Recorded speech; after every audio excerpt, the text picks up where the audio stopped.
ಪ್ರೀತಿಯುಳ್ಳ ದೇವಜನರೇ, ವಾರದ ಮಧ್ಯದ ಪರಿಶುದ್ಧ ಆರಾಧನೆಯನ್ನು ನಾವು ಪ್ರಾರಂಭ ಮಾಡುವ ಹಾಗೆ ಎದ್ದು ನಿಂತು ಹಲ್ಲೆಲೂಯ ಸಂಗೀತವನ್ನು ಹಾಡಿಕೊಳ್ಳೋಣ.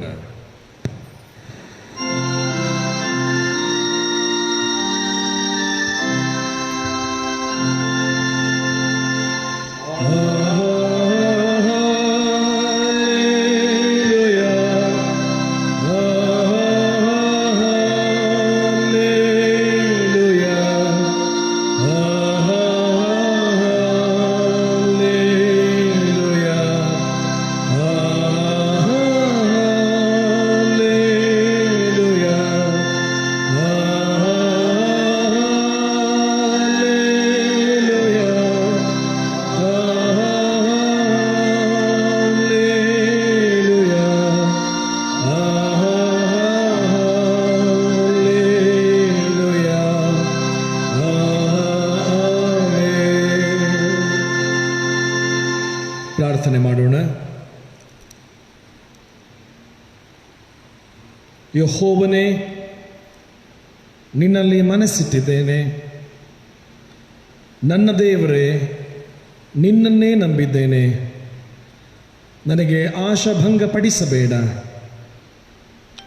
ಯೆಹೋವನೇ, ನಿನ್ನ ಮಾರ್ಗವನ್ನು ನನಗೆ ತಿಳಿಸು. ನೀನು ಒಪ್ಪುವ ದಾರಿಯನ್ನು ತೋರಿಸು. ನೀನೇ ನನ್ನನ್ನು ರಕ್ಷಿಸುವ ದೇವರು. ಹಗಲೆಲ್ಲ ನಿನ್ನನ್ನೇ ನಿರೀಕ್ಷಿಸಿಕೊಂಡವನಾಗಿದ್ದೇನೆ. ನಮ್ಮ ಸ್ವಾಮಿ, ನಮ್ಮ ರಕ್ಷಕನೇ, ನಮ್ಮ ವಿಮೋಚಕನೇ, ಈ ವಾರದ ಮಧ್ಯದಲ್ಲಿ ನಾವೆಲ್ಲರೂ ಕುಟುಂಬಗಳಾಗಿ ನಿನ್ನ ನಾಮಸ್ಮರಣೆಯನ್ನು ಮಾಡುತ್ತಾ ನಾವು ಮನೆಗಳಲ್ಲಿಯೇ ಕರ್ತನಿನನ್ನು ಆರಾಧಿಸುವಂತಹ ಈ ಅವಕಾಶವನ್ನು ನಮಗೆ ಅನುಗ್ರಹಿಸಿಕೊಟ್ಟಿದ್ದೆ. ಅದಕ್ಕಾಗಿ ಸ್ತೋತ್ರ. ದೇವರೇ, ನಮ್ಮ ಎಲ್ಲ ಸ್ತುತಿ ಸ್ತೋತ್ರಗಳನ್ನು ಸ್ವೀಕರಿಸು. ನಮ್ಮ ಆರಾಧನೆಯನ್ನು ಸ್ವೀಕಾರ ಮಾಡು. ಈ ಸಂಧ್ಯಾ ವೇಳೆಯಲ್ಲಿ ನಿನ್ನ ಪ್ರಸನ್ನತೆಯು ನಮ್ಮ ಮಧ್ಯದಲ್ಲಿ ಇರಲಿ ಸ್ವಾಮಿ.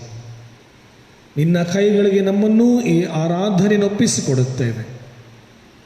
ಯೇಸುವಿನ ನಾಮದಲ್ಲಿ ಬೇಡಿದ್ದೇವೆ ನಮ್ಮ ಸ್ವಾಮಿ, ಆಮೇನ್. ದಯಮಾಡಿ ಕುಳಿತುಕೊಳ್ಳುವಂತೆ ವಿನಂತಿ. ನಾವು ದೇವರ ಮಹಿಮೆಗಾಗಿ, ಸ್ತೋತ್ರಕ್ಕಾಗಿ ಸ್ತುತಿಗೀತೆಗಳನ್ನು ಹಾಡಿಕೊಳ್ಳೋಣ.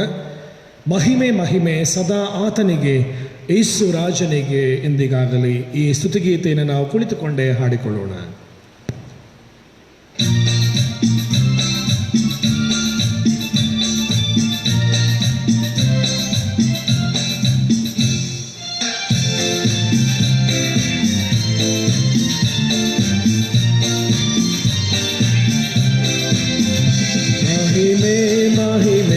ಸದಾ ಆತನಿಗೆ, ಯೇಸು ರಾಜನಿಗೆಂದಿಗಾಗಲಿ. ಮಹಿಮೆ ಮಹಿಮೆ ಸದಾ ಆತನಿಗೆ, ಯೇಸು ರಾಜನಿಗೆಂದಿಗಾಗಲಿ. ರಕ್ಷಣಾನಂದವ ನೀಡಿದ ಕರ್ತನ ಎಂದೆಂದು ಹಾಡಿಕೊಂಡಾಡುವೆ. ರಕ್ಷಣಾನಂದವ ನೀಡಿದ ಕರ್ತನ ಎಂದೆಂದು ಹಾಡಿಕೊಂಡಾಡುವೆ. ಆನಂದವೇ ಪರಮಾನಂದವೇ, ಸ್ವರ್ಗದಾನಂದವೇ ಎಂದಿಗೂ. ಆನಂದವೇ ಪರಮಾನಂದವೇ, ಸ್ವರ್ಗದಾನಂದವೇ ಎಂದಿಗೂ. ಅತಿ ಘೋರವಾದ ಪಾಪದ ಬಂಧದಿ ನನ್ನನ್ನೆಂದಿಗೂ ಬಿಡಿಸಿದರು. ಅತಿ ಘೋರವಾದ ಪಾಪದ ಬಂಧದಿ ನನ್ನನ್ನೆಂದಿಗೂ ಬಿಡಿಸಿದರು. ನನಗೆ ದಾರಿ ತೋರಿಸು ನಾತನೇ ಪ್ರೇರೆ, ಕರುಣೆ ತೋರಿಸು ನಾತನೇ. ಕುರುಡಾನಾಗಿದ್ದೆ, ಕರುಣೆ ತೋರಿದೆ, ಪರಮ ದೃಷ್ಟಿಯ ನೀಡಿದೆ. ಕುರುಡಾನಾಗಿದ್ದೆ, ಕರುಣೆ ತೋರಿದೆ, ಪರಮ ದೃಷ್ಟಿಯ ನೀಡಿದೆ. ಕರುಣಾ ಸಾಗರ ಪಾಪಿಯ ರಕ್ಷಿಸ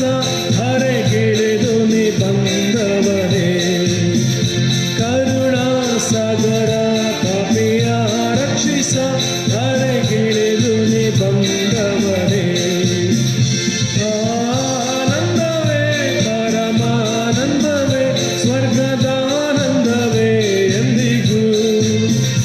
ಆನಂದವೇ ಪರಮಾನಂದವೇ ಸ್ವರ್ಗದಾನಂದವೇ ಎಂದಿಗೂ. ಅತಿ ಘೋರವಾದ ಪಾಪದ ಬಂಧವೇ ನನ್ನನ್ನೆಂದಿಗೂ ಬಿಡಿಸಿದನು. ಅತಿ ಘೋರವಾದ ಪಾಪದ ಬಂಧವೇ ನನ್ನನ್ನೆಂದಿಗೂ ಬಿಡಿಸಿದನು. ನಮಗೆ ಮಾರ್ಗ ತೋರಿಸುವನಾತನು, ಯೇಸುವೆ ಮಾರ್ಗವಾಗಿ ನಡೆಸುವಾತನಾಗಿದ್ದಾನೆ. ಪ್ರಿಯರೇ, ಜೀವ ಮಾರ್ಗದೊಳು ಹೋಗುವೆ ಹೋಗುವೆ, ಯೇಸು ರಾಜನ ಹಿಂದೆ ಹೋಗುವೆ. ಜೀವ ಮಾರ್ಗದೊಳು ಹೋಗುವೆ ಹೋಗುವೆ, ಯೇಸು ರಾಜನ ಹಿಂದೆ ಹೋಗುವೆ. ನನಗೆ ಸೇರುವವರೆಗೆ ಸದಾ ಆತನ ಹಿಂದೆ ಹೋಗುವೆ. ಭಾಗ್ಯಕಾರನಿಗೆ ಸೇರುವವರೆಗೆ ಸದಾ ಆತನ ಹಿಂದೆ ಹೋಗುವೆ. ಆನಂದವೇ ಪರಮಾನಂದವೇ ಸ್ವರ್ಗದಾನಂದವೇ ಎಂದಿಗೂ. ಆನಂದವೇ ಪರಮಾನಂದವೇ ಸ್ವರ್ಗದಾನಂದವೇ ಎಂದಿಗೂ. ಅತಿ ಘೋರವಾದ ಪಾಪದ ಬಂಧವೇ ನನ್ನನ್ನೆಂದಿಗೂ ಬಿಡಿಸಿದನು. ಅತಿ ಘೋರವಾದ ಪಾಪದ ಬಂಧವೇ ನನ್ನನ್ನೆಂದಿಗೂ ಬಿಡಿಸಿದನು. ಹೌದು ಪ್ರಿಯರೇ, ಆತನಿಗೆ ಮಹಿಮೆ ಸಲ್ಲಿಸುವುದು ನಮ್ಮ ಆದ್ಯ ಕರ್ತವ್ಯ. ಆತನು ನಮಗೆ ಜೀವ ಮಾರ್ಗ ತೋರಿಸಿದ ಆತನು, ನಮಗೆ ದಾರಿಯಲ್ಲಿ ನಡೆಸುವ ಆತನು. ಆದ್ದರಿಂದ ಆತನಿಗೆ ನಾವು ಸ್ತೋತ್ರ ಸಲ್ಲಿಸುವ. ಎಲ್ಲ ನಾಮಗಳಿಗಿಂತಲೂ ಶ್ರೇಷ್ಠವಾದಂಥ ನಾಮ, ಭೂಲೋಕದಲ್ಲಿಯೂ ಮೇಲೋಕದಲ್ಲಿಯೂ ಎಲ್ಲ ನಾಮಗಳಿಗಿಂತಲೂ ಅತಿಶಯವಾದಂತಹ ನಾಮ ನಮ್ಮ ಯೇಸುವಿನ ಹೆಸರು. ಶ್ರೀಯೇಸು ನಾಮ ಅತಿಶಯ ನಾಮ, ಪಾಪಿಗೆ ಇಂಪಾದ ನಾಮ. 454ನೇ ಸ್ತುತಿಗೀತೆಯನ್ನು ಹಾಡಿಕೊಳ್ಳೋಣ.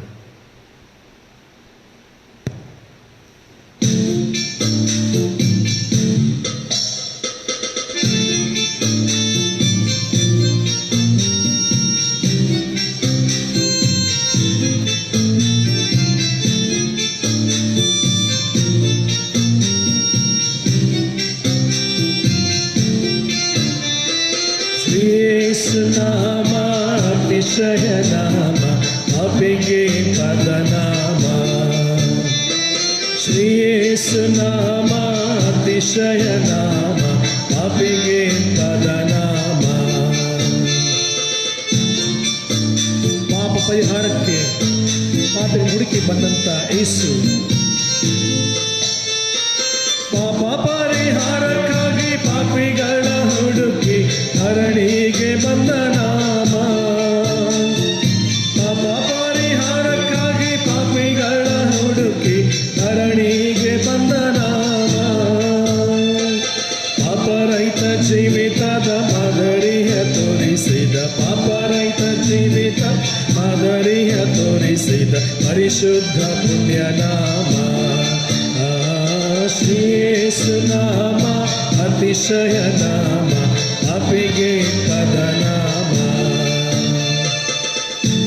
ಎಲ್ಲ ನಾಮಗಳಿಗಿಂತಲೂ ಮೇಲಾದ ನಾಮ ಯೇಸು ದಿವ್ಯ ನಾಮ. ಪ್ರಿಯರೇ,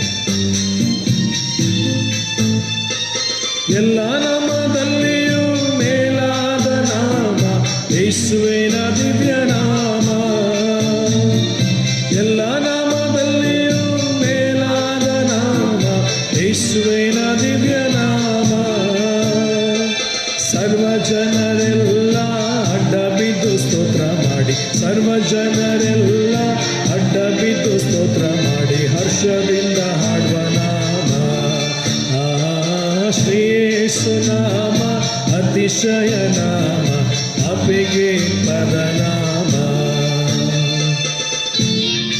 ಲೆಕ್ಕವಿಲ್ಲದಷ್ಟು ಪಾಪ ಮಾಡಿದಾಗಲೂ ಕೂಡ ನಮ್ಮನ್ನು ಪ್ರೀತಿಸುವಂತ ಯೇಸು. ಲೆಕ್ಕವಿಲ್ಲದಷ್ಟು ಪಾಪ ನನ್ನಿಂದ ತೆಗೆಯಲು ನನಗಾಗಿ ಬಂದ ನಾಮ. ಲೆಕ್ಕವಿಲ್ಲದಷ್ಟು ಪಾಪ ನನ್ನಿಂದ ತೆಗೆಯಲು ನನಗಾಗಿ ಬಂದ ನಾಮ. ಅನ್ಯನೆಂದು ತಳ್ಳದೆನ್ನ ಧನ್ಯನಾಗಿ ಮಾಡಲು ಬಂದ, ಅನ್ಯನೆಂದು ತನ್ನದೆನ್ನ ಧನ್ಯನಾಗಿ ಮಾಡಲು ಬಂದ ಉನ್ನತನ ಪುಣ್ಯನ ಶ್ರೀ ಯೇಸು ನಾಮ ಅತಿಶಯ ನಾಮ, ಪಾಪಿಗೆ ಪದನಾಮ. ಶ್ರೀ ಯೇಸು ನಾಮ ಅತಿಶಯ ನಾಮ, ಪಾಪಿಗೆ ಪದನಾಮ. ಎಷ್ಟೊಂದು ನಿಜ ಅಲ್ಲವಾ?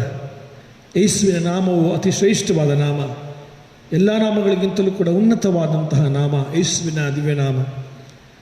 ಆತನು ನಮ್ಮನ್ನು ಪ್ರೀತಿಸಿದ ಮೇರೆಗೆ ನಾವು ಆತನನ್ನು ಪ್ರೀತಿಸುತ್ತಾ ನಂಬಿಕೆಯಿಂದ ಜೀವಿಸುವಂತಹ ಆ ಕೃಪೆಗೆ ದೇವರು ನಮ್ಮ ನಡೆಸಲಿ. ಹೀಗಾಗಿ ಆತನ ಉಪಕಾರ ಸ್ತುತಿಯನ್ನು ಸಲ್ಲಿಸುವುದು ನಮ್ಮ ಆದ್ಯ ಕರ್ತವ್ಯ. 63ನೇ ಸ್ತುತಿ ಗೀತೆ ಹಾಡು, ಉಪಕಾರ ಸ್ತುತಿ ಮಾಡು ನನ್ನ ಯೇಸುವನ್ನು ಹೃದಯ ತುಂಬಿ ಹಾಡು.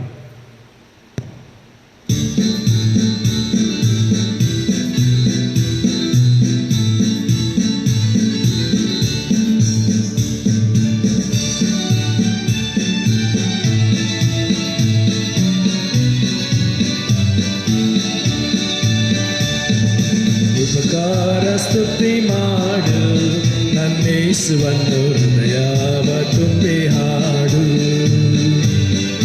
ಉಪಕಾರ ಸ್ತುತಿ ಮಾಡು ನನ್ನ ಯೇಸುವನ್ನು ಹೃದಯವ ತುಂಬಿ ಹಾಡು.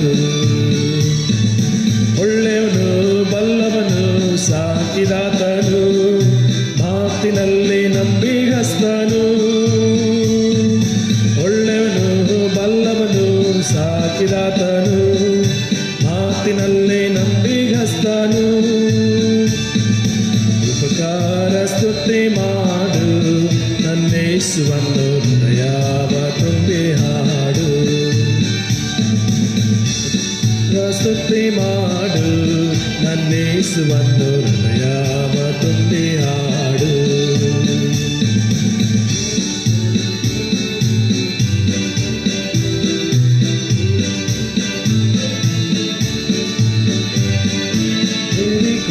ಗೋಡೆ ಮುಂದೆ ಬಂದರು, ಯೇಸುವಿನಂತೆ ಹೋಗುವನು. ಹೆದರದಿರು ಕದಲದಿರು, ಸ್ತುತಿಯಲ್ಲಿ ಗೋಡೆ ಬೀಳ್ಬಾರ್ದು. ಹೆದರದಿರು ಕದಲದಿರು, ಸ್ತುತಿಯಲ್ಲಿ ಗೋಡೆ ಬೀಳ್ಬಾರ್ದು. ಉಪಕಾರ ಸ್ತುತಿ ಮಾಡು ನನ್ನ ಯೇಸುವನ್ನು ಹೃದಯವ ತುಂಬಿ ಹಾಡು.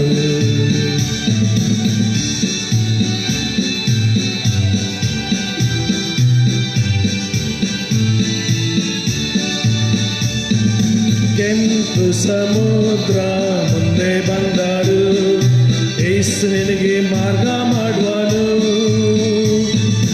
ಕೆಂಪು ಸಮುದ್ರ ಮುಂದೆ ಬಂದರು, ಯೇಸು ನಿನಗೆ ಮಾರ್ಗ ಮಾಡುವನು.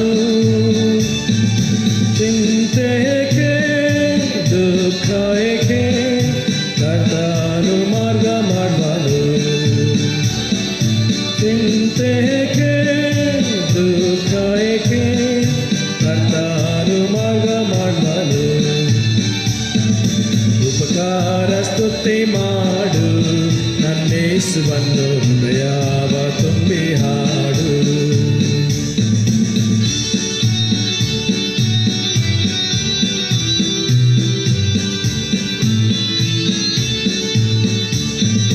ಸಮುದ್ರದ ಮೇಲೆ ಗಾಳಿ ಬಂದರು, ಯೇಸು ನಿನ್ನ ದೋಣಿಯಲ್ಲಿರುವ.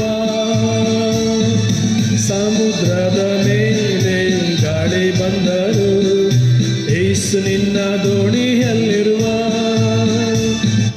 ಸುಮ್ಮನಿರು ಮೊರೆಯಬೇಡ, ಎಲ್ಲವ ಶಾಂತ ಮಾಡುವನು.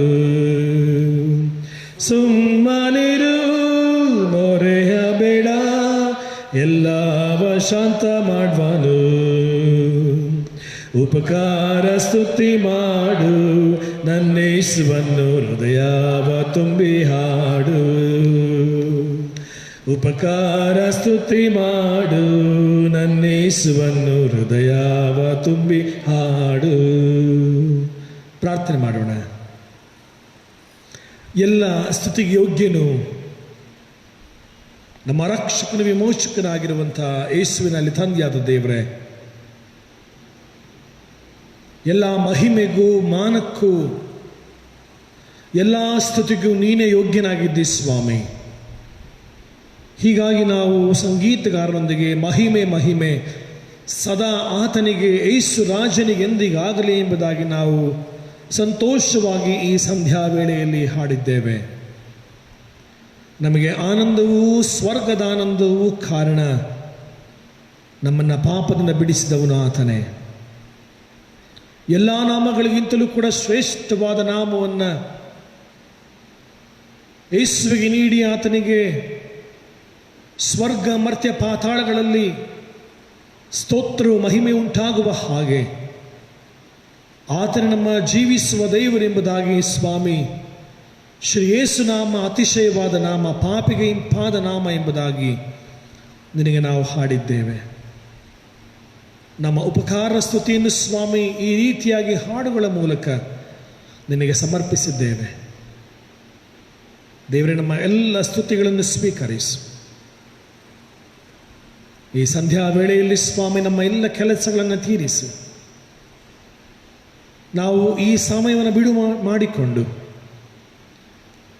ನಿನ್ನ ವಾಕ್ಯಗಳನ್ನು ಧ್ಯಾನಿಸುವುದಕ್ಕೂ ನಿನ್ನನ್ನು ಸ್ತೋತ್ರ ಮಾಡುವುದಕ್ಕೂ ನಾವು ಮನೆಗಳಲ್ಲೇ ಸಿದ್ಧರಾಗಿ ಕೂತಿದ್ದೇವೆ ಸ್ವಾಮಿ. ನಮ್ಮ ಧ್ಯಾನದ ಸಮಯದ ಮೂಲಕ ದೇವ ನಿನಗೆ ಮಹಿಮೆ ಉಂಟಾಗಲಿ. ನಮ್ಮ ದೇಹಕ್ಕೆ ಆಹಾರವು ಎಷ್ಟು ಪ್ರಾಮುಖ್ಯವೋ ನಮ್ಮ ಆತ್ಮಕ್ಕೂ ಕೂಡ ನಿನ್ನ ವಾಕ್ಯಗಳು ಅಷ್ಟೇ ಪ್ರಾಮುಖ್ಯ ಸ್ವಾಮಿ. ಈ ಸಂಜೆಯಲ್ಲಿ ನಿನ್ನ ವಾಕ್ಯಗಳನ್ನು ಧ್ಯಾನಿಸುವುದಕ್ಕೆ ಮುಂಚಿತವಾಗಿ ದೇವ, ನಾವು ನಿನ್ನ ಬಳಿಯಲ್ಲಿ ಬಂದು ನೀನು ನಮ್ಮನ್ನು ನಡೆಸುವವನು, ನಮ್ಮನ್ನು ಕರುಣಿಸುವವನು, ನಮಗೆ ಬೇಕಾದಂತಹ ಎಲ್ಲ ಅಗತ್ಯತೆಗಳನ್ನು ಪೂರೈಸುವವನು ಆಗಿದ್ದೆ ಎಂಬುದಾಗಿ ನಂಬಿ ನಿನ್ನ ಕೈಗಳನ್ನು ನಾವು ಒಪ್ಪಿಸಿಕೊಡುತ್ತೇವೆ ಸ್ವಾಮಿ. ವಿಶೇಷವಾಗಿ ಈ ವಾರದ ಮಧ್ಯದಲ್ಲಿ ದೇವ, ನಮ್ಮ ಕೆಲಸಗಳಲ್ಲಿ, ನಮ್ಮ ಪ್ರತಿಯೊಂದು ಹೆಜ್ಜೆಯಲ್ಲಿ, ನಾವು ಮನೆಯಲ್ಲಿ ಇರುವಾಗಲೂ ನಮ್ಮ ಎಲ್ಲವುಗಳಲ್ಲಿ ಸ್ವಾಮಿ ನಮ್ಮ ಜೊತೆಗಾರನ ನಡೆಸಿಕೊಂಡು ಬಂದು ನಮ್ಮ ಸ್ಥಿತಿಗತಿಗಳನ್ನು ತಿಳಿದಾತನಾಗಿ ನಮ್ಮನ್ನು ಆಶೀರ್ವದಿಸಿದಿ. ಬಲವನ್ನು, ಆರೋಗ್ಯವನ್ನು, ಸುಕ್ಷೇಮವನ್ನು ಗ್ರಹಿಸಿಕೊಟ್ಟು ಅದಕ್ಕಾಗಿ ಸ್ತೋತ್ರ. ದೇವರೇ, ನಾವು ನಿನ್ನ ಪರಿಶುದ್ಧ ಆ ಸನ್ನಿಧಾನವನ್ನು ವೀಕ್ಷಿಸುತ್ತಾ ನಮ್ಮಲ್ಲಿರುವಂಥ ಎಲ್ಲ ಬಲಹೀನತೆಗಳು ನಿನ್ನ ಮುಂದೆ ಅರಿಕೆ ಮಾಡಿಕೊಳ್ಳುತ್ತಾ ಸ್ವಾಮಿ, ನಾವು ನಿನ್ನ ಪಾದಗಳಿಗೆ ಬಂದು ನಮ್ಮನ್ನು ಬಲಪಡಿಸು, ನಮ್ಮನ್ನು ರಕ್ಷಿಸು, ನಮ್ಮನ್ನು ನಿನ್ನ ವಾಕ್ಯಗಳ ಮೂಲಕವಾಗಿ ಆಶೀರ್ವದಿಸು ಸ್ವಾಮಿ ಎಂಬುದಾಗಿ ಬಂದಿದ್ದೇವೆ. ದೇವರೇ, ನಮ್ಮ ಎಲ್ಲ ಪ್ರಾರ್ಥನೆಗಳನ್ನು ಸ್ವೀಕರಿಸು. ನಮಗೆ ಬೇಕಾದಂಥ ದಿವ್ಯಾತ್ಮನ ಬಲವನ್ನು, ಜ್ಞಾನ, ವಿವೇಕವನ್ನು ಗ್ರಹಿಸಿಕೊಟ್ಟು ಈ ಧ್ಯಾನ ಸಮಯದಲ್ಲಿ, ಈ ಆರಾಧನೆಯಲ್ಲಿ ಸ್ವಾಮಿ ನಮ್ಮ ಎಲ್ಲ ಸ್ತುತಿ ಸ್ತೋತ್ರಗಳನ್ನು ಸ್ವೀಕರಿಸಿ ನಿನ್ನ ವಾಕ್ಯಗಳ ಮೂಲಕವಾಗಿ ನಮ್ಮನ್ನು ಬಲಪಡಿಸಿ ಆಶೀರ್ವದಿಸೆಂದು ಯೇಸುವಿನ ದಿವ್ಯನಾಮದಲ್ಲಿ ಬೇಡಿದ್ದೇವೆ ನಮ್ಮ ಸ್ವಾಮಿ. ಆಮೇನ್. ಈ ಸಂಜೆಯ ಆರಾಧನೆಗೆ ನೇಮಕವಾದಂತಹ ದೇವರ ವಾಕ್ಯ ಭಾಗವನ್ನು ಕೇಳಿಸಿಕೊಳ್ಳೋಣ.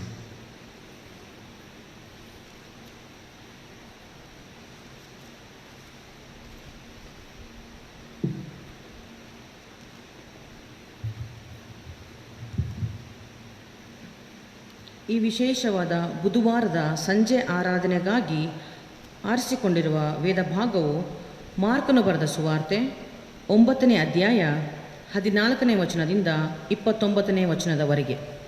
ಶ್ರೀ ಮಾರ್ಕನು ಬರೆದ ಸುವಾರ್ತೆ 9ನೇ ಅಧ್ಯಾಯ 14ನೇ ವಚನದಿಂದ 29ನೇ ವಚನದವರೆಗೆ. ದೇವರ ವಾಕ್ಯವನ್ನು ಕೇಳೋಣ. ಯೇಸು ಮೂರ್ಛಾರೋಗಿಯನ್ನು ಸ್ವಸ್ಥ ಮಾಡಿದ್ದು. ತರುವಾಯ ಅವರು ಉಳಿದ ಶಿಷ್ಯರ ಬಳಿಗೆ ಬಂದು ಅವರ ಸುತ್ತಲೂ ಜನರ ದೊಡ್ಡ ಗುಂಪು ಇರುವುದನ್ನು, ಅವರ ಸಂಗಡ ಶಾಸ್ತ್ರಿಗಳು ತರ್ಕ ಮಾಡುವುದನ್ನು ಕಂಡರು. ಕೂಡಲೇ ಆ ಗುಂಪಿನವರೆಲ್ಲರೂ ಯೇಸುವನ್ನು ಕಂಡು ಬಹು ಆಶ್ಚರ್ಯಪಟ್ಟು ಆತನ ಬಳಿಗೆ ಓಡಿ ಬಂದು ಆತನನ್ನು ವಂದಿಸಿದರು. ಆತನು ಶಾಸ್ತ್ರಿಗಳನ್ನು, ಇವರ ಸಂಗಡ ಏನು ತರ್ಕ ಮಾಡುತ್ತೀರಿ ಎಂದು ಕೇಳಿದ್ದಕ್ಕೆ ಆ ಗುಂಪಿನಲ್ಲಿ ಒಬ್ಬನು, ಬೋಧಕನೇ, ನನ್ನ ಮಗನನ್ನು ನಿನ್ನ ಬಳಿಗೆ ಕರಕೊಂಡು ಬಂದೆನು. ಅವನಿಗೊಂದು ಮೂಗ ದೆವ್ವ ಹಿಡಿದದೆ. ಅದು ಎಲ್ಲಿ ಅವನ ಮೇಲೆ ಬಂದರೂ ಅವನನ್ನು ಕೆಡವುತ್ತದೆ. ಆಗ ಅವನು ನೊರೆ ಸುರಿಸುತ್ತಾ ಕರಕರನೆ ಹಲ್ಲು ಕಡಿಯುತ್ತಾ ಕುಂದಿ ಹೋಗುತ್ತಾನೆ. ಅದನ್ನು ಬಿಡಿಸಬೇಕೆಂದು ನಿನ್ನ ಶಿಷ್ಯರಿಗೆ ಹೇಳಿಕೊಂಡೆ. ಅವರ ಕೈಯಿಂದ ಆಗದೆ ಹೋಯಿತು ಎಂದು ಉತ್ತರ ಕೊಟ್ಟನು. ಅದಕ್ಕಾತನು, ಎಲ್ಲ ನಂಬಿಕೆಯಿಲ್ಲದಂಥ ಸಂತಾನವೇ, ನಾನು ಇನ್ನೆಷ್ಟು ದಿನ ನಿಮ್ಮ ಸಂಗಡ ಇರಲಿ? ಇನ್ನೆಷ್ಟು ದಿನ ನಿಮ್ಮನ್ನು ಸಹಿಸಿಕೊಳ್ಳಲಿ? ಅವನನ್ನು ನನ್ನ ಬಳಿಗೆ ತೆಗೆದುಕೊಂಡು ಬನ್ನಿರಿ ಅನ್ನಲು ಅವನನ್ನು ಆತನ ಬಳಿಗೆ ತೆಗೆದುಕೊಂಡು ಬಂದರು. ಆತನನ್ನು ಕಂಡ ಕೂಡಲೇ ಆ ದೆವ್ವವು ಅವನನ್ನು ಬಹಳವಾಗಿ ಒದ್ದಾಡಿಸಲು ಅವನು ನೆಲಕ್ಕೆ ಬಿದ್ದು ನೊರೆ ಸುರಿಸುತ್ತಾ ಹೊರಳಾಡಿದನು. ಯೇಸು ಅವನ ತಂದೆಯನ್ನು, ಇದು ಇವನಿಗೆ ಬಂದು ಎಷ್ಟು ದಿನವಾಯಿತು ಎಂದು ಕೇಳಿದಾಗ ಅವನು, ಚಿಕ್ಕಂದಿನಲ್ಲಿಯೇ ಬಂದಿದೆ ಮತ್ತು ಇವನನ್ನು ಕೊಲ್ಲಬೇಕೆಂದು ಆಗಾಗ್ಗೆ ಬೆಂಕಿಯಲ್ಲಿಯೂ ನೀರಿನಲ್ಲಿಯೂ ಕೆಡವಿತು. ನಿನ್ನ ಕೈಯಲ್ಲಿ ಏನಾದರೂ ಆಗುವ ಹಾಗಿದ್ದರೆ ನಮ್ಮ ಮೇಲೆ ಕರುಣೆ ಇಟ್ಟು ನಮಗೆ ಸಹಾಯ ಮಾಡು ಅಂದನು. ಯೇಸು ಅವನಿಗೆ, ನಿನ್ನ ಕೈಲಿ ಆಗುವ ಹಾಗಿದ್ದರೆ ಅನ್ನುತ್ತೀಯೋ? ನಂಬುವವನಿಗೆ ಎಲ್ಲ ಆಗುವುದು ಎಂದು ಹೇಳಿದನು. ಕೂಡಲೇ ಆ ಹುಡುಗನ ತಂದೆಯು, ನಂಬುತ್ತೇನೆ, ನನಗೆ ನಂಬಿಕೆ ಕಡಿಮೆಯಾಗಿದ್ದರೂ ಸಹಾಯ ಮಾಡು ಎಂದು ಕೂಗಿ ಹೇಳಿದನು. ಆಗ ಯೇಸು ಜನರ ಗುಂಪು ಓಡಿ ಬರುವುದನ್ನು ಕಂಡು ಆ ದೆವ್ವವನ್ನು ಗದರಿಸಿ, ಎಲೆ ಕಿವುಡಾದ ಮೂಗ ದೆವ್ವವೇ, ಇವನನ್ನು ಬಿಟ್ಟು ಹೋಗು, ಇನ್ನು ಮುಂದೆ ಹಿಡಿಯಬೇಡವೆಂದು ನಾನು ನಿನಗೆ ಅಪ್ಪಣೆ ಕೊಡುತ್ತೇನೆ ಅಂದನು. ಆಗ ಅದು ಅಬ್ಬರಿಸಿ ಅವನನ್ನು ಒದ್ದಾಡಿಸಿ ಬಿಟ್ಟು ಹೋಯಿತು. ಆ ಹುಡುಗನು ಸತ್ತ ಹಾಗೆ ಬಿದ್ದಿದ್ದರಿಂದ ಬಹುಜನರು ಸತ್ತು ಹೋದ ಅಂದರು. ಆದರೆ ಯೇಸು ಅವನನ್ನು ಕೈ ಹಿಡಿದು ಎಬ್ಬಿಸಲು ಅವನು ಎದ್ದು ನಿಂತನು. ಯೇಸು ಮನೆಗೆ ಬಂದಾಗ ಆತನ ಶಿಷ್ಯರು ಅದನ್ನು ಬಿಡಿಸಲಿಕ್ಕೆ ನಮ್ಮಿಂದ ಯಾಕೆ ಆಗಲಿಲ್ಲವೆಂದು ಆತನನ್ನು ಏಕಾಂತದಲ್ಲಿ ಕೇಳಲು ಆತನು, ಈ ಜಾತಿಯು ದೇವರ ಪ್ರಾರ್ಥನೆ ಮತ್ತು ಉಪವಾಸದಿಂದಲೇ ಹೊರತು ಬೇರೆ ಯಾತರಿಂದಲೂ ಬಿಟ್ಟು ಹೋಗುವುದಿಲ್ಲವೆಂದು ಅವರಿಗೆ ಹೇಳಿದನು ಎಂಬುದೇ. ಕ್ರಿಸ್ತನೇ ನಿನಗೆ ಸ್ತೋತ್ರವಾಗಲಿ. ನಾವು ಪ್ರಾರ್ಥನಾ ಪೂರ್ವಕವಾಗಿ ದೇವರ ವಾಕ್ಯಕ್ಕಾಗಿ ಸಿದ್ಧ ಮಾಡಿಕೊಳ್ಳುವ ಹಾಗೆ ಕರ್ತ ಸಿದ್ಧವಾಗಿ ದೇವ ನಮ್ಮ ಕೂಡ ಮಾತನಾಡುವ ಸಂಗೀತ ಒಂದು ಚರಣ ಹಾಡುವ.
ಪ್ರಾರ್ಥನೆ ಮಾಡೋಣ.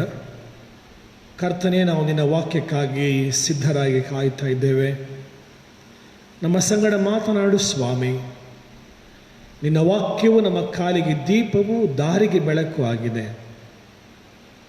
ದೇವರೇ, ನಾವು ಈ ಸಂಧ್ಯಾ ವೇಳೆಯಲ್ಲಿ ನಿನ್ನನ್ನೇ ನಂಬಿ, ಒಂದು ವೇಳೆ ಸ್ವಾಮಿ ನಮ್ಮ ನಂಬಿಕೆ ಕಡಿಮೆ ಆಗಿದ್ದರೆ ನಮಗೆ ನೀನು ಅದನ್ನು ಅನುಗ್ರಹಿಸಿ ಎಂಬುದಾಗಿ ಪ್ರಾರ್ಥಿಸುತ್ತಾ ನಿನ್ನ ಕೈಗಳಿಗೆ ನಮ್ಮನ್ನು ಒಪ್ಪಿಸಿಕೊಡುತ್ತೇವೆ. ವಾಕ್ಯಗಳ ಮೂಲಕವಾಗಿ ಸ್ವಾಮಿ ನಮ್ಮನ್ನು ಬಲಪಡಿಸು. ಆ ವಾಕ್ಯಕ್ಕೆ ಅನುಗುಣವಾಗಿ ಜೀವಿಸುವ ಹಾಗೆ ನಮಗೆ ಸಹಾಯ ನೀಡು. ಯೇಸುವಿನ ನಾಮದಲ್ಲಿ ಬೇಡಿದ್ದೇವೆ ನಮ್ಮ ಸ್ವಾಮಿ, ಆಮೇನ್. ಕರ್ತನಲ್ಲಿ ಪ್ರೀತಿಯುಳ್ಳ ದೇವಜನರೇ, ಈ ವಾರದ ಮಧ್ಯದ ಪರಿಶುದ್ಧ ಆರಾಧನೆಗೆ ತಮ್ಮೆಲ್ಲರೂ ಕೂಡ ಪ್ರೀತಿಪೂರ್ವಕವಾಗಿ ಆದರದ ಸ್ವಾಗತವನ್ನು ಬಯಸ್ತೇನೆ ಮತ್ತು ದೇವರ ಹೆಸರಿನಲ್ಲಿ ನಿಮ್ಮೆಲ್ಲರಿಗೂ ಕೂಡ ವಂದನೆಗಳನ್ನು ಸಲ್ಲಿಸ್ತೇನೆ, ಶುಭಾಶಯಗಳನ್ನು ಸಲ್ಲಿಸ್ತೇನೆ. ದೇವರು ಈವರೆಗೂ ನಮ್ಮನ್ನು ಕಾದು ಕಾಪಾಡುತ್ತಾ ಬಂದಿದ್ದಾನೆ. ಈ ಸಂಜೆಗೆ ನಾನು ಆರಿಸಿಕೊಂಡಂಥ ಈ ಭಾಗ, ಇದರ ಶೀರ್ಷಿಕೆ ದ ಪವರ್ ಆಫ್ ಪ್ರೇಯರ್ ಎಂಬುದಾಗಿ, ಪ್ರಾರ್ಥನೆಯ ಶಕ್ತಿ ಅಥವಾ ಪ್ರಾರ್ಥನೆಯ ಬಲ ಎಂಬುದಾಗಿ. ಈ ಒಂದು ಸತ್ಯದ ವಾಕ್ಯ ಭಾಗಗಳನ್ನು ನಾವು ಧ್ಯಾನಿಸುವುದಕ್ಕೆ ಬಂದಿರುವಾಗ, ಪ್ರಿಯರೇ, ನಾವು ನಮ್ಮ ಈ ಒಂದು ಕಾಲು ತಿಂಗಳ ಅವಧಿಯಲ್ಲಿ ಪ್ರಾರ್ಥನೆಗೆ ಬಹಳಷ್ಟು ಆದ್ಯತೆಯನ್ನು ಕೊಡ್ತಾ ಬಂದಿದ್ದೇವೆ. ಇತ್ತೀಚೆಗೆ ಮಾಡ್ತೇವೆ, ಕ್ರೈಸ್ತರಾಗಿ ನಾವು ಪ್ರಾರ್ಥಿಸುವಂಥದ್ದು ಖಂಡಿತ, ನಾವು ಸಮಯವನ್ನು ಪ್ರಾರ್ಥನೆ ಕಳೀತೇವೆ. ಆದರೂ ಕೂಡ ಈಗ ಇತ್ತೀಚಿನ ದಿನಗಳಲ್ಲಿ, ಕಳೆದ ಒಂದು ಕಾಲು ತಿಂಗಳುಗಳಲ್ಲಿ ನಾವು ಪ್ರಾರ್ಥನೆಯನ್ನು ಇನ್ನೂ ಹೆಚ್ಚು ಕೊಡ್ತೇವೆ. ಯಾರನ್ನೇ ನಾವು ಕೇಳುವಾಗ ದಯವಿಟ್ಟು ಪ್ರಾರ್ಥನೆ ಮಾಡಿರಿ, ದಯವಿಟ್ಟು ಪ್ರಾರ್ಥನೆ ಮಾಡಿರಿ, ಈ ಒಂದು ಕಾಯಿಲೆ ಬೇಗ ವಾಸಿಯಾಗಲಿ ಎಂಬುದಾಗಿ ಪ್ರಾರ್ಥನೆ ಮಾಡಿರಿ. ಕೇವಲ ಅದಕ್ಕೋಸ್ಕರವಾಗಿ ಪ್ರಾರ್ಥನೆಯ ಅಥವಾ ಎಲ್ಲದಕ್ಕೂ ಪ್ರಾರ್ಥನೆಯ? ಸೊ ಹೀಗಾಗಿ ಈ ಒಂದು ಪ್ರಾರ್ಥನೆಗೆ ನಾವು ಆದ್ಯತೆ ಈಗ ಜಾಸ್ತಿ ಕೊಡ್ತೇವೆ. ಒಬ್ಬರು ಈ ರೀತಿಯಾಗಿ ಬರೆದಿದ್ದಾರೆ, ಇಂಗ್ಲಿಷ್ ಭಾಷೆಯಲ್ಲಿರುವಂಥ ಒಂದು ಮಾತಿದು: if God answers our prayers, he is increasing our faith ಎಂಬುದಾಗಿ. If God answers our prayers, he is increasing our faith. If God delays for our prayers, he is increasing our patience. If God denies or never answers our prayers, he knows that we can handle it ಎಂಬುದಾಗಿ. ದೇವರು ನಮ್ಮ ಪ್ರಾರ್ಥನೆಗೆ ಉತ್ತರ ಕೊಟ್ಟರೆ ನಮ್ಮ ನಂಬಿಕೆಯನ್ನು ಹೆಚ್ಚು ಮಾಡ್ತಾನೆ.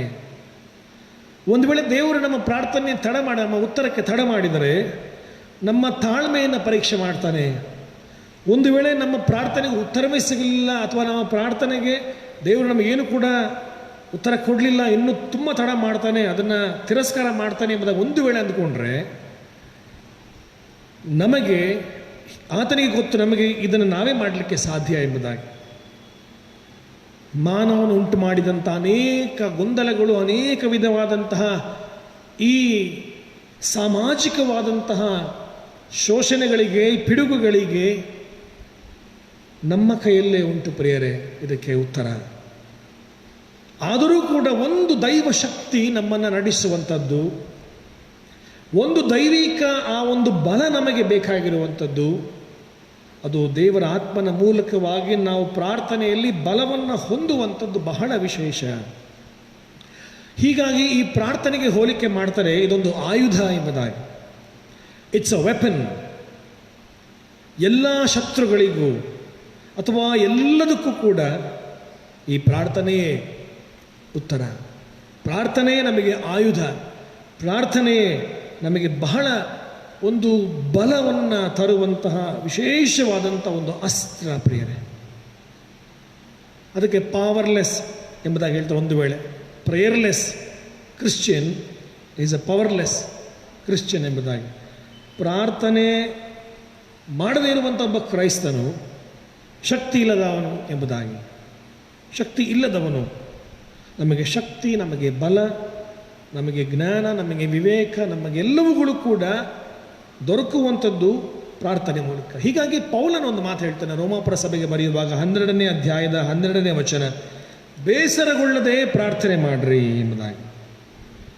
ರೋಮಾಪುರದವರಿಗೆ ಬರೆದಂತಹ ಪತ್ರಿಕೆಯಲ್ಲಿ 12ನೇ ಅಧ್ಯಾಯದ 12ನೇ ವಚನದಲ್ಲಿ, ಕ್ರೈಸ್ತರು ನಿರೀಕ್ಷಿಸುವ ಮಹಾಪದವಿಯನ್ನು ನೆನೆಸಿ ಉಲ್ಲಾಸವಾಗಿರ್ರಿ, ಉಪದ್ರವಗಳಲ್ಲಿ ಸೈರಣೆ ಉಳ್ಳವರಾಗಿರ್ರಿ, ಬೇಸರಗೊಳ್ಳದೆ ಪ್ರಾರ್ಥನೆ ಮಾಡಿರಿ ಎಂಬುದಾಗಿ. ಪ್ರೇರಣ ಪ್ರಾರ್ಥನೆ ಮಾಡುವಾಗ ಬೇಸರಗೊಳ್ತೇವಾ? ಮಾಡ್ತಾನೇ ಇದ್ದೀವಲ್ಲ ಸ್ವಾಮಿ, ನಾವು ಪ್ರಾರ್ಥನೆ ಮಾಡ್ತಾನೇ ಇದ್ದೇವಲ್ಲ. ಹೀಗಾಗಿ ಈ ಬೇಸರಗೊಳ್ಳದೆ ಪ್ರಾರ್ಥನೆ ಮಾಡುವಂತಹ ಆ ಮನಸ್ಸನ್ನು ಪ್ರಿಯರ ದೇವರು ನಮಗೆ ದಯಪಾಲಿಸಲಿ. ಈ ಒಂದು ಸಮಯ ನಾವು ಮನೆಗಳಲ್ಲೇ ಇರ್ತೇವೆ, ಕೆಲಸ ಮಾಡ್ತೇವೆ ಮನೆಗಳಲ್ಲೇ, ಅಥವಾ ಒಂದು ವೇಳೆ ಯಾವ ಕೆಲಸ ಇಲ್ಲದಿದ್ದರೂ ನಾವು ಮನೆಯಲ್ಲೇ ಇರ್ತೇವೆ. ಹೀಗಾಗಿ ಇಂಥ ಒಂದು ಪರಿಸ್ಥಿತಿಯಲ್ಲಿ ಬೇಸರಗೊಳ್ಳದೆ ಪ್ರಾರ್ಥಿಸುವುದಕ್ಕೆ ದೇವರು ನಮ್ಮನ್ನು ಕರೀತಾ ಇದ್ದಾನೆ ಪ್ರಿಯರೇ. ಈ ದೃಷ್ಟಾಂತ ಮಾರ್ಕನ ಬರೆದ ಸುವಾರ್ತೆ 9ನೇ ಅಧ್ಯಾಯದ 14ನೇ ವಚನದಿಂದ 29 ವಚನದವರೆಗೆ ಒಂದು ದೃಷ್ಟಾಂತವನ್ನು ನಾವು ಓದಿ ಕೇಳಿಸ್ಕೊಳ್ತೇವೆ. ಇದರ ಹಿನ್ನೆಲೆಯನ್ನು ನಾವು ಗಮನಿಸುವಾಗ ಯೇಸು ಸ್ವಾಮಿ ಆಗ ತಾನೇ ಪ್ರಕಾಶವುಳ್ಳವನಾಗಿ ಆ ಬೆಟ್ಟದಿಂದ ಇಳಿದು ಬಂದಂಥ ಒಂದು ಸಂದರ್ಭ. ಹೀಗಾಗಿ ಆತನಿಗೆ ಇನ್ನೂ ಕೂಡ ಹೆಚ್ಚಾಗಿ ಹೊಸ ಬಲವನ್ನು ಹೊಂದಿದ್ದ ಆತನು. ದೇವರೊಂದಿಗೆ ಮಾತಾಡೋದ್ರ ಮೂಲಕವಾಗಿ, ದೈವ ಭಕ್ತರೊಂದಿಗೆ ಮಾತಾಡೋದ್ರ ಮೂಲಕವಾಗಿ ಆತನಿಗೆ ಇನ್ನೂ ಹೆಚ್ಚಾಗಿ ಆಕಾಶವಾಣಿಯ ಮೂಲಕವಾಗಿ ಆತನ ಬಲವನ್ನು ಹೊಂದಿ ಆತನ ಮುಖವು ಪ್ರಕಾಶವುಳ್ಳದಾಗಿತ್ತು ಎಂಬುದಾಗಿ ಸತ್ಯವೇದ ತಿಳಿಸ್ತದೆ. 9ನೇ ಅಧ್ಯಾಯದ 2ನೇ ವಚನದಿಂದ ನೀವು ಒಂದು ವೇಳೆ ಗಮನಿಸುವುದಾದರೆ, ಹೆಚ್ಚಾದಂಥ ಬಲವನ್ನು ಯೇಸು ಸ್ವಾಮಿ ಹೊಂದಿದವನಾಗಿ ಅಲ್ಲಿ ಆತ ತನ್ನ ಆ ಒಂದು ಸೇವೆಯನ್ನು ಮಾಡುವಂಥ ಮುಂದುವರಿಸುವಂಥ ಸಮಯದಲ್ಲಿ ಊರೊಳಕ್ಕೆ ಹೋದಾಗ ಅಲ್ಲಿ ಶಾಸ್ತ್ರಿಗಳೊಂದಿಗೆ ತರ್ಕ ನಡೆಯುವಂಥ ಸಂದರ್ಭದಲ್ಲಿ ಅಲ್ಲಿ ನಡೆದಂಥ ಒಂದು ಘಟನೆ ಇದು. ಮೂರ್ಛಾ ರೋಗಿಯು ಭಾಳಷ್ಟು ವರ್ಷಗಳಲ್ಲಿ ತಂದೆ ಹೇಳ್ತಾನಂತೆ ಚಿಕ್ಕ ವಯಸ್ಸಿನಿಂದಲೂ ಆತನಿಗೆ ಇತ್ತು ಈ ಕಾಯಿಲೆಯಿಂದ.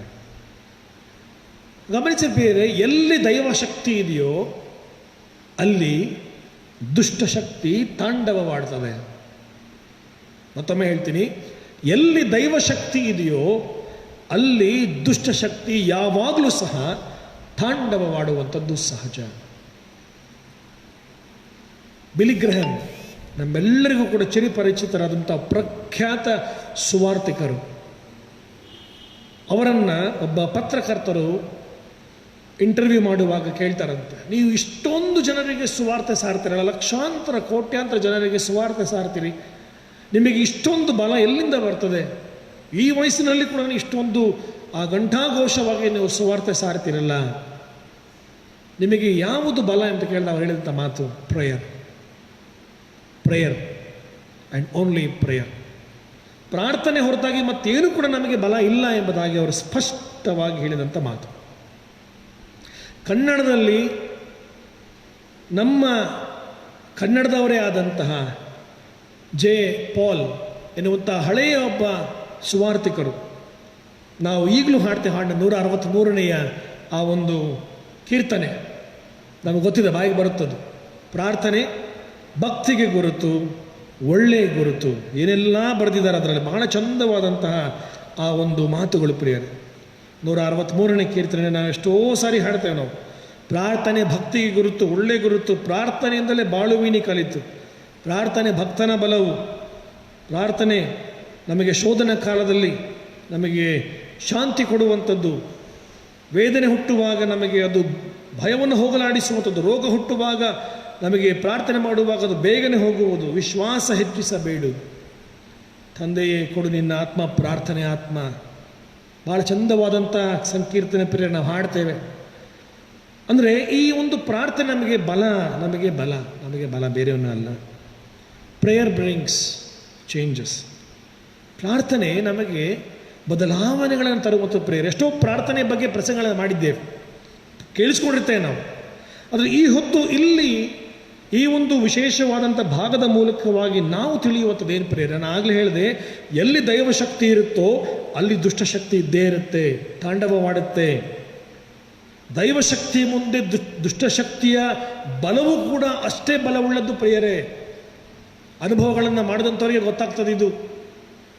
ದುಷ್ಟಶಕ್ತಿಯ ಮೂಲಕವಾಗಿ ಅನುಭವಗಳಾಗಿರುವಂಥವರಿಗೆ ಗೊತ್ತಾಗ್ತದೆ ಎಷ್ಟರ ಮಟ್ಟಿಗೆ ಬಲವುಳ್ಳದ್ದು ದುಷ್ಟಶಕ್ತಿಗಳು ಎಂಬುದಾಗಿ. ಇಲ್ಲಿ ಆ ದುಷ್ಟಶಕ್ತಿಗೆ ದೇವವಾಕ್ಯ ಹೇಳ್ತದೆ, ಇಲ್ಲಿ ಇದು ಮೂಗ ದೆವ್ವ ಎಂಬುದಾಗಿ. ದೆವ್ವಗಳನ್ನು ಯಾರು ಕೂಡ ನೋಡಲ್ಲ. ಆದರೆ ಈ ಹೆದರಿಕೆಯಿಂದ ನಾವೇನು ಮಾಡ್ತೇವೆ, ಮಾನಸಿಕವಾಗಿ ಕುಗ್ಗಿ ಹೋಗ್ತೇವೆ ನಾವು. ಅಯ್ಯೋ ದೆವ್ವ ಇದೆ, ಅಯ್ಯೋ ಇದು ದುಷ್ಟಶಕ್ತಿ, ಅಥವಾ ಇದು ಅಂಧಕಾರದ ಶಕ್ತಿ, ಇದು ನನಗೆ ಭಯ ತರ್ತದೆ. ಎಷ್ಟು ಸುಮಾರು ಜನ ಹೆದರ್ಕೊಳ್ತೇವೆ ಪ್ರಿಯರೇ ದೆವ್ವಗಳ ಬಗ್ಗೆ. ನಾವು ಹೆಸರು ಕೇಳುವಾಗ ದೆವ್ವ ಎಂಬುದು ಹೇಳಿದ್ರೆ ಹೆದರ್ಕೊಳ್ತೇವೆ. ಆದರೆ ದೇವರ ವಾಕ್ಯವನ್ನು ಗಮನಿಸಿರಿ, ಈ ಒಂದು ಹೆದರಿಕೆಯಿಂದ ನಾವೇನು ಮಾಡ್ತೇವೆ, ನಾವು ಮಾನಸಿಕವಾಗಿ ಕುಗ್ಗಿ ಹೋಗ್ತೇವೆ. ಆ ಹೆದರಿಕೆ ನಮ್ಮನ್ನು ಬೇರೆ ಬೇರೆ ಶಕ್ತಿಗಳನ್ನು ಅವಲಂಬಿಸಿಕೊಳ್ಳುವುದಕ್ಕೆ ನಮ್ಮನ್ನು ಪ್ರೇರೇಪಿಸ್ತದೆ. ಯಾವಾಗ ನಾವು ದುಷ್ಟಶಕ್ತಿಗೆ ಹೆದರಿ ನಾವು ಕುಗ್ಗಿ ಹೋಗ್ತೇವೋ ಆಗ ನಾವು ಬೇರೆ ಬೇರೆ ಬೇರೆ ಬೇರೆ ಆ ಒಂದು ಶಕ್ತಿಗಳಿಗೆ ಅವಲಂಬಿಸಿಕೊಳ್ಳೋದಕ್ಕೆ ಪ್ರಯತ್ನ ಪಡ್ತೇವೆ. ದೃಷ್ಟಿ ಬೀಳುತ್ತೆ, ಮತ್ತೆ ಮಾಟ ಮಂತ್ರ ಮಾಡಿಸಿಕೊಳ್ತೇವೆ. ಕೆಲವರು ಕಪ್ಪು ದಾರ ಕಟ್ಕೊಳ್ತಾರೆ, ಕೆಲವರು ನಿಂಬೆಹಣ್ಣು ಇಟ್ಕೊಳ್ತಾರೆ, ಕೆಲವರು ತೆಂಗಿನಕಾಯಿಗಳನ್ನು ಕಟ್ಟಿಕೊಳ್ತಾರೆ ಮನೆಗಳಿಗೆ, ಕೆಲವರು ಮೆಣಸಿನಕಾಯಿ ಇಡ್ತಾರೆ, ಕೆಲವರು ಇದ್ದಲ್ಲಿಡ್ತಾರೆ. ಇದ್ಯಾವುದು ದುಷ್ಟಶಕ್ತಿಯನ್ನು ಹೋಗಲಾಡಿಸಲ್ಲ ಪ್ರಿಯರೇ. ಆಲೋಚನೆ ಮಾಡೋಣ. ಇದು ನಾನು ಬೇರೆಯವ್ರ ಬಗ್ಗೆ ಹೇಳ್ತಾ ಇಲ್ಲ, ನಮ್ಮ ಕ್ರೈಸ್ತ ಸಮುದಾಯಗಳಲ್ಲಿ ನಡೆಯುವಂತಹ ಘಟನೆಗಳು. I know it is going live. ಎಲ್ಲರೂ ವೀಕ್ಷಣೆ ಮಾಡ್ತಿದ್ದೀರಿ, ಇದನ್ನು ಎಲ್ಲರೂ ಕೇಳಿಸ್ಕೊಳ್ತಿದ್ದೀರಿ. ಅನೇಕರು ಬೇರೆ ಬೇರೆ ಶಕ್ತಿಗಳಿಗೆ ಅವಲಂಬಿಸಿಕೊಳ್ತೇವೆ ನಾವು. ಆಗಲೇ ಹೇಳಿದೆ, ಮಾಟ ಮಂತ್ರ ಅಥವಾ ದಾರಗಳನ್ನು, ಕಪ್ಪು ದಾರಗಳು ಕಟ್ಟಿಕೊಳ್ಳುವಂಥದ್ದು, ಅಥವಾ ನಿಂಬೆಹಣ್ಣು ಇಟ್ಕೊಳ್ಳುವಂಥದ್ದು, ಅಥವಾ ತೆಂಗಿನಕಾಯಿ ಇಟ್ಕೊಳ್ಳೋ ಕ್ರೈಸ್ತರ ಮನೆಗಳಲ್ಲಿ ನಾವು ನೋಡಿದ್ದೇನೆ. ಒಂದು ವೇಳೆ ಬೆಂಗಳೂರಲ್ಲಿ ಇಲ್ಲದೇ ಇರಬಹುದು, ಬೇರೆ ಬೇರೆ ಕಡೆಗಳಲ್ಲಿದೆ ಪ್ರಿಯರು. ಯಾಕೆ ನಾವು ಅಂಥ ಶಕ್ತಿಗಳಿಗೆ ನಾವು ಮಾರು ಹೋಗ್ತೇವೆ? ಇದು ಯಾವುದು ನಮ್ಮನ್ನು ರಕ್ಷಣೆ ಮಾಡಲ್ಲಂತೆ. ದೇವ್ರ ವಾಕ್ಯ ಯೇಸು ಸ್ವಾಮಿ ಹೇಳ್ತಾನೆ, ತನ್ನ ಶಿಷ್ಯರಿಗೆ ಕೊನೆಯದಾಗಿ ಹೇಳುವಂಥ ಮಾತಿದು, ಬಹಳ ಚಂದವಾದಂಥ ಮಾತು. ಏನಂತೆ? ಈ ಜಾತಿಯು, ಒಂದೊಂದ್ಸರಿ ಓದ್ತೇನೆ ಅದನ್ನು, ಮಾರ್ಕನು ಬರೆದ ಸುವಾರ್ತೆ 9ನೇ ಅಧ್ಯಾಯದ 29. ಈ ಜಾತಿಯು ದೇವರ ಪ್ರಾರ್ಥನೆಯಿಂದ ಹೊರತು ಬೇರೆ ಯಾತರಿಂದಲೂ ಬಿಟ್ಟು ಹೋಗುವುದಿಲ್ಲವೆಂದು ಅವರಿಗೆ ಹೇಳಿದನು. ಶಿಷ್ಯರಿಗೆ ಹೇಳ್ಕೊಡ್ತಾನೆ ನಾನು. ಯಾಕಂದರೆ ಶಿಷ್ಯರು ಕೇಳ್ತಾರೆ, ಸ್ವಾಮಿ ನಾವು ಪ್ರಯತ್ನ ಪಟ್ಟಿವಿ ದೆವ್ವ ಹೋಗ್ಲಾಡಿಸಕ್ಕೆ, ಆಗಲಿಲ್ಲ ನಮ್ಮ ಕೈಲಿ, ಯಾಕೆ ಅಂತ ಕೇಳ್ತಾರೆ ಅವರು. ಆ ತಂದೆ ಕೂಡ ಹೇಳ್ತಾನೆ, ನಾನು ಈ ಶಿಷ್ಯರನ್ನು ಕೇಳಿಕೊಂಡೆ, ಪ್ರಯತ್ನ ಮಾಡಿದ್ರು ಆಗಲಿಲ್ಲ ಅವ್ರ ಕೈಯಲ್ಲಿ. ಪ್ರಿಯರೇ, ಇದಕ್ಕೆ ನಂಬಿಕೆ ಬೇಕು, ಇದಕ್ಕೆ ಧೈರ್ಯ ಬೇಕು. ಈ ಸಂಜೆಯಲ್ಲಿ ನಾವು ಆಲೋಚನೆ ಮಾಡೋಣ. ಪ್ರೇಯರ್ ಇಸ್ ಅ ಪಾರ್. ಪ್ರಾರ್ಥನೆ ಇದೊಂದು ಶಕ್ತಿ ಪ್ರಿಯರ. ನಮಗೆ ಅವ್ರ ಕೈಲಿ ಆಗಲಿಲ್ಲ. ಯಾವಾಗ ಅವರ ಕೈಲಿ ಆಗಲ್ಲ ಅಂತ, ಅವರೊಂದು ಶಿಷ್ಯರ ಕೈಲಿ ಆಗಲಿಲ್ಲ, ಈ ತಂದೆಗೆ ಒಂದು ವೇಳೆ ಕುಗ್ಗಿ ಹೋಗ್ತಾನೇನು, ಅಲ್ಲಿ ಬಂದು ಕೇಳ್ತಾನಂತೆ. ಅಲ್ಲಿ ನೀವು ನಡೆದಂಥ ಸಂಭಾಷಣೆಯನ್ನು ಗಮನಿಸಿ ಪ್ರಿಯರೇ. ಅಲ್ಲಿ ಏನಾಗುತ್ತೆ, ಕೇಳ್ತಾನಂತೆ ಸ್ವಾಮಿ, ಎಷ್ಟು ದಿವಸಗಳಿಂದ ಇದು ಈ ರೀತಿಯಾಗಿದೆ? ಯಾವಾಗ ಎಂದು ಹೇಳಿರುವಾಗ ಚಿಕ್ಕ ವಯಸ್ಸಿನಿಂದಲೇ ಇದೆ, ಹುಡುಗನಾಗಲಿಂದಲೂ ಇದೆ. 22ನೇ ವಚನ ಬಂದಾಗ ಹೇಳ್ತದೆ, ಆತನ ಕೊಲ್ಲಬೇಕು ಅಂತ ಎಷ್ಟೋ ಪ್ರಯತ್ನ ಪಡುತ್ತದೆ ದೇವ.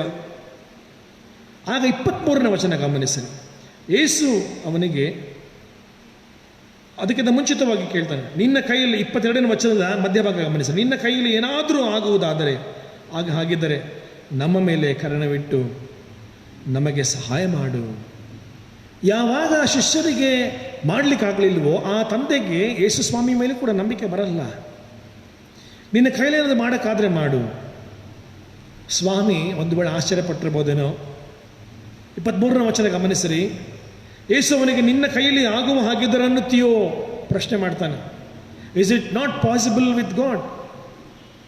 ಸ್ವಾಮಿ, ನಾವು ಸ್ವಾಮಿ ಬಗ್ಗೆ ಈ ಥರ ಒಂದು ಮನೋಭಾವನೆ ಇದ್ದರೆ ಪ್ರಿಯರೇ, ಅದನ್ನು ತೆಗೆದುಹಾಕ್ಕೊಳ್ಳೋಣ ಇವತ್ತು. ಸ್ವಾಮಿ ನಿನ್ನ ಕೈಯಲ್ಲಿ ಆದರೆ ಮಾಡು ಎಂಬುದಾಗಿ ಅಂದ್ಕೊಳ್ತೇವೆ ನಾವು. It is possible with God. Yesu ಸ್ವಾಮಿ ಹೇಳ್ತಾನೆ, ನಿನ್ನ ಕೈಲಿ ಆಗುವ ಹಾಗಿದ್ದೀಯ ಅನ್ನತ್ತೀಯೋ. ಸ್ವಾಮಿ ಹೇಳುವಂಥ ಮಾತು, ನಂಬುವವನಿಗೆ ಎಲ್ಲವೂ ಸಾಧ್ಯ, ನಂಬುವವನಿಗೆ ಎಲ್ಲವೂ ಸಾಧ್ಯ ಎನ್ನುವಂಥ ಮಾತನ್ನು ಯೇಸು ಸ್ವಾಮಿ ಹೇಳ್ತಾನೆ. ಆ ವ್ಯಕ್ತಿ ಕೇಳ್ತಾನೆ ಅಂತೆ, ಹಾಗಾದರೆ ಸ್ವಾಮಿ ನನಗೆ ನಂಬಿಕೆ ಕಡಿಮೆ ಆಗಿದ್ದರೆ ಸಹಾಯ ಮಾಡು. ಕೂಗಿ ಕೇಳ್ತಾನಂತೆ, ಸುಮ್ಮನೆ ಹೇಳಲ್ಲ, ಕೂಗಿ ಕೇಳ್ತಾನೆ, ಸ್ವಾಮಿ ನನಗೆ ನಂಬಿಕೆ ಕಡಿಮೆ ಆಗಿದ್ದರೆ ಸಹಾಯ ಮಾಡು ಅಂತ ಕೂಗಿದನು. ಆ ಒಂದು ಸಂಭಾಷಣೆಯಲ್ಲಿ ಪ್ರಿಯರೇ, ಆ ನಂಬಿಕೆ ಎನ್ನುವಂಥದ್ದು ಕೂಡ ಇಲ್ಲಿ ಬರುವಂಥದ್ದು.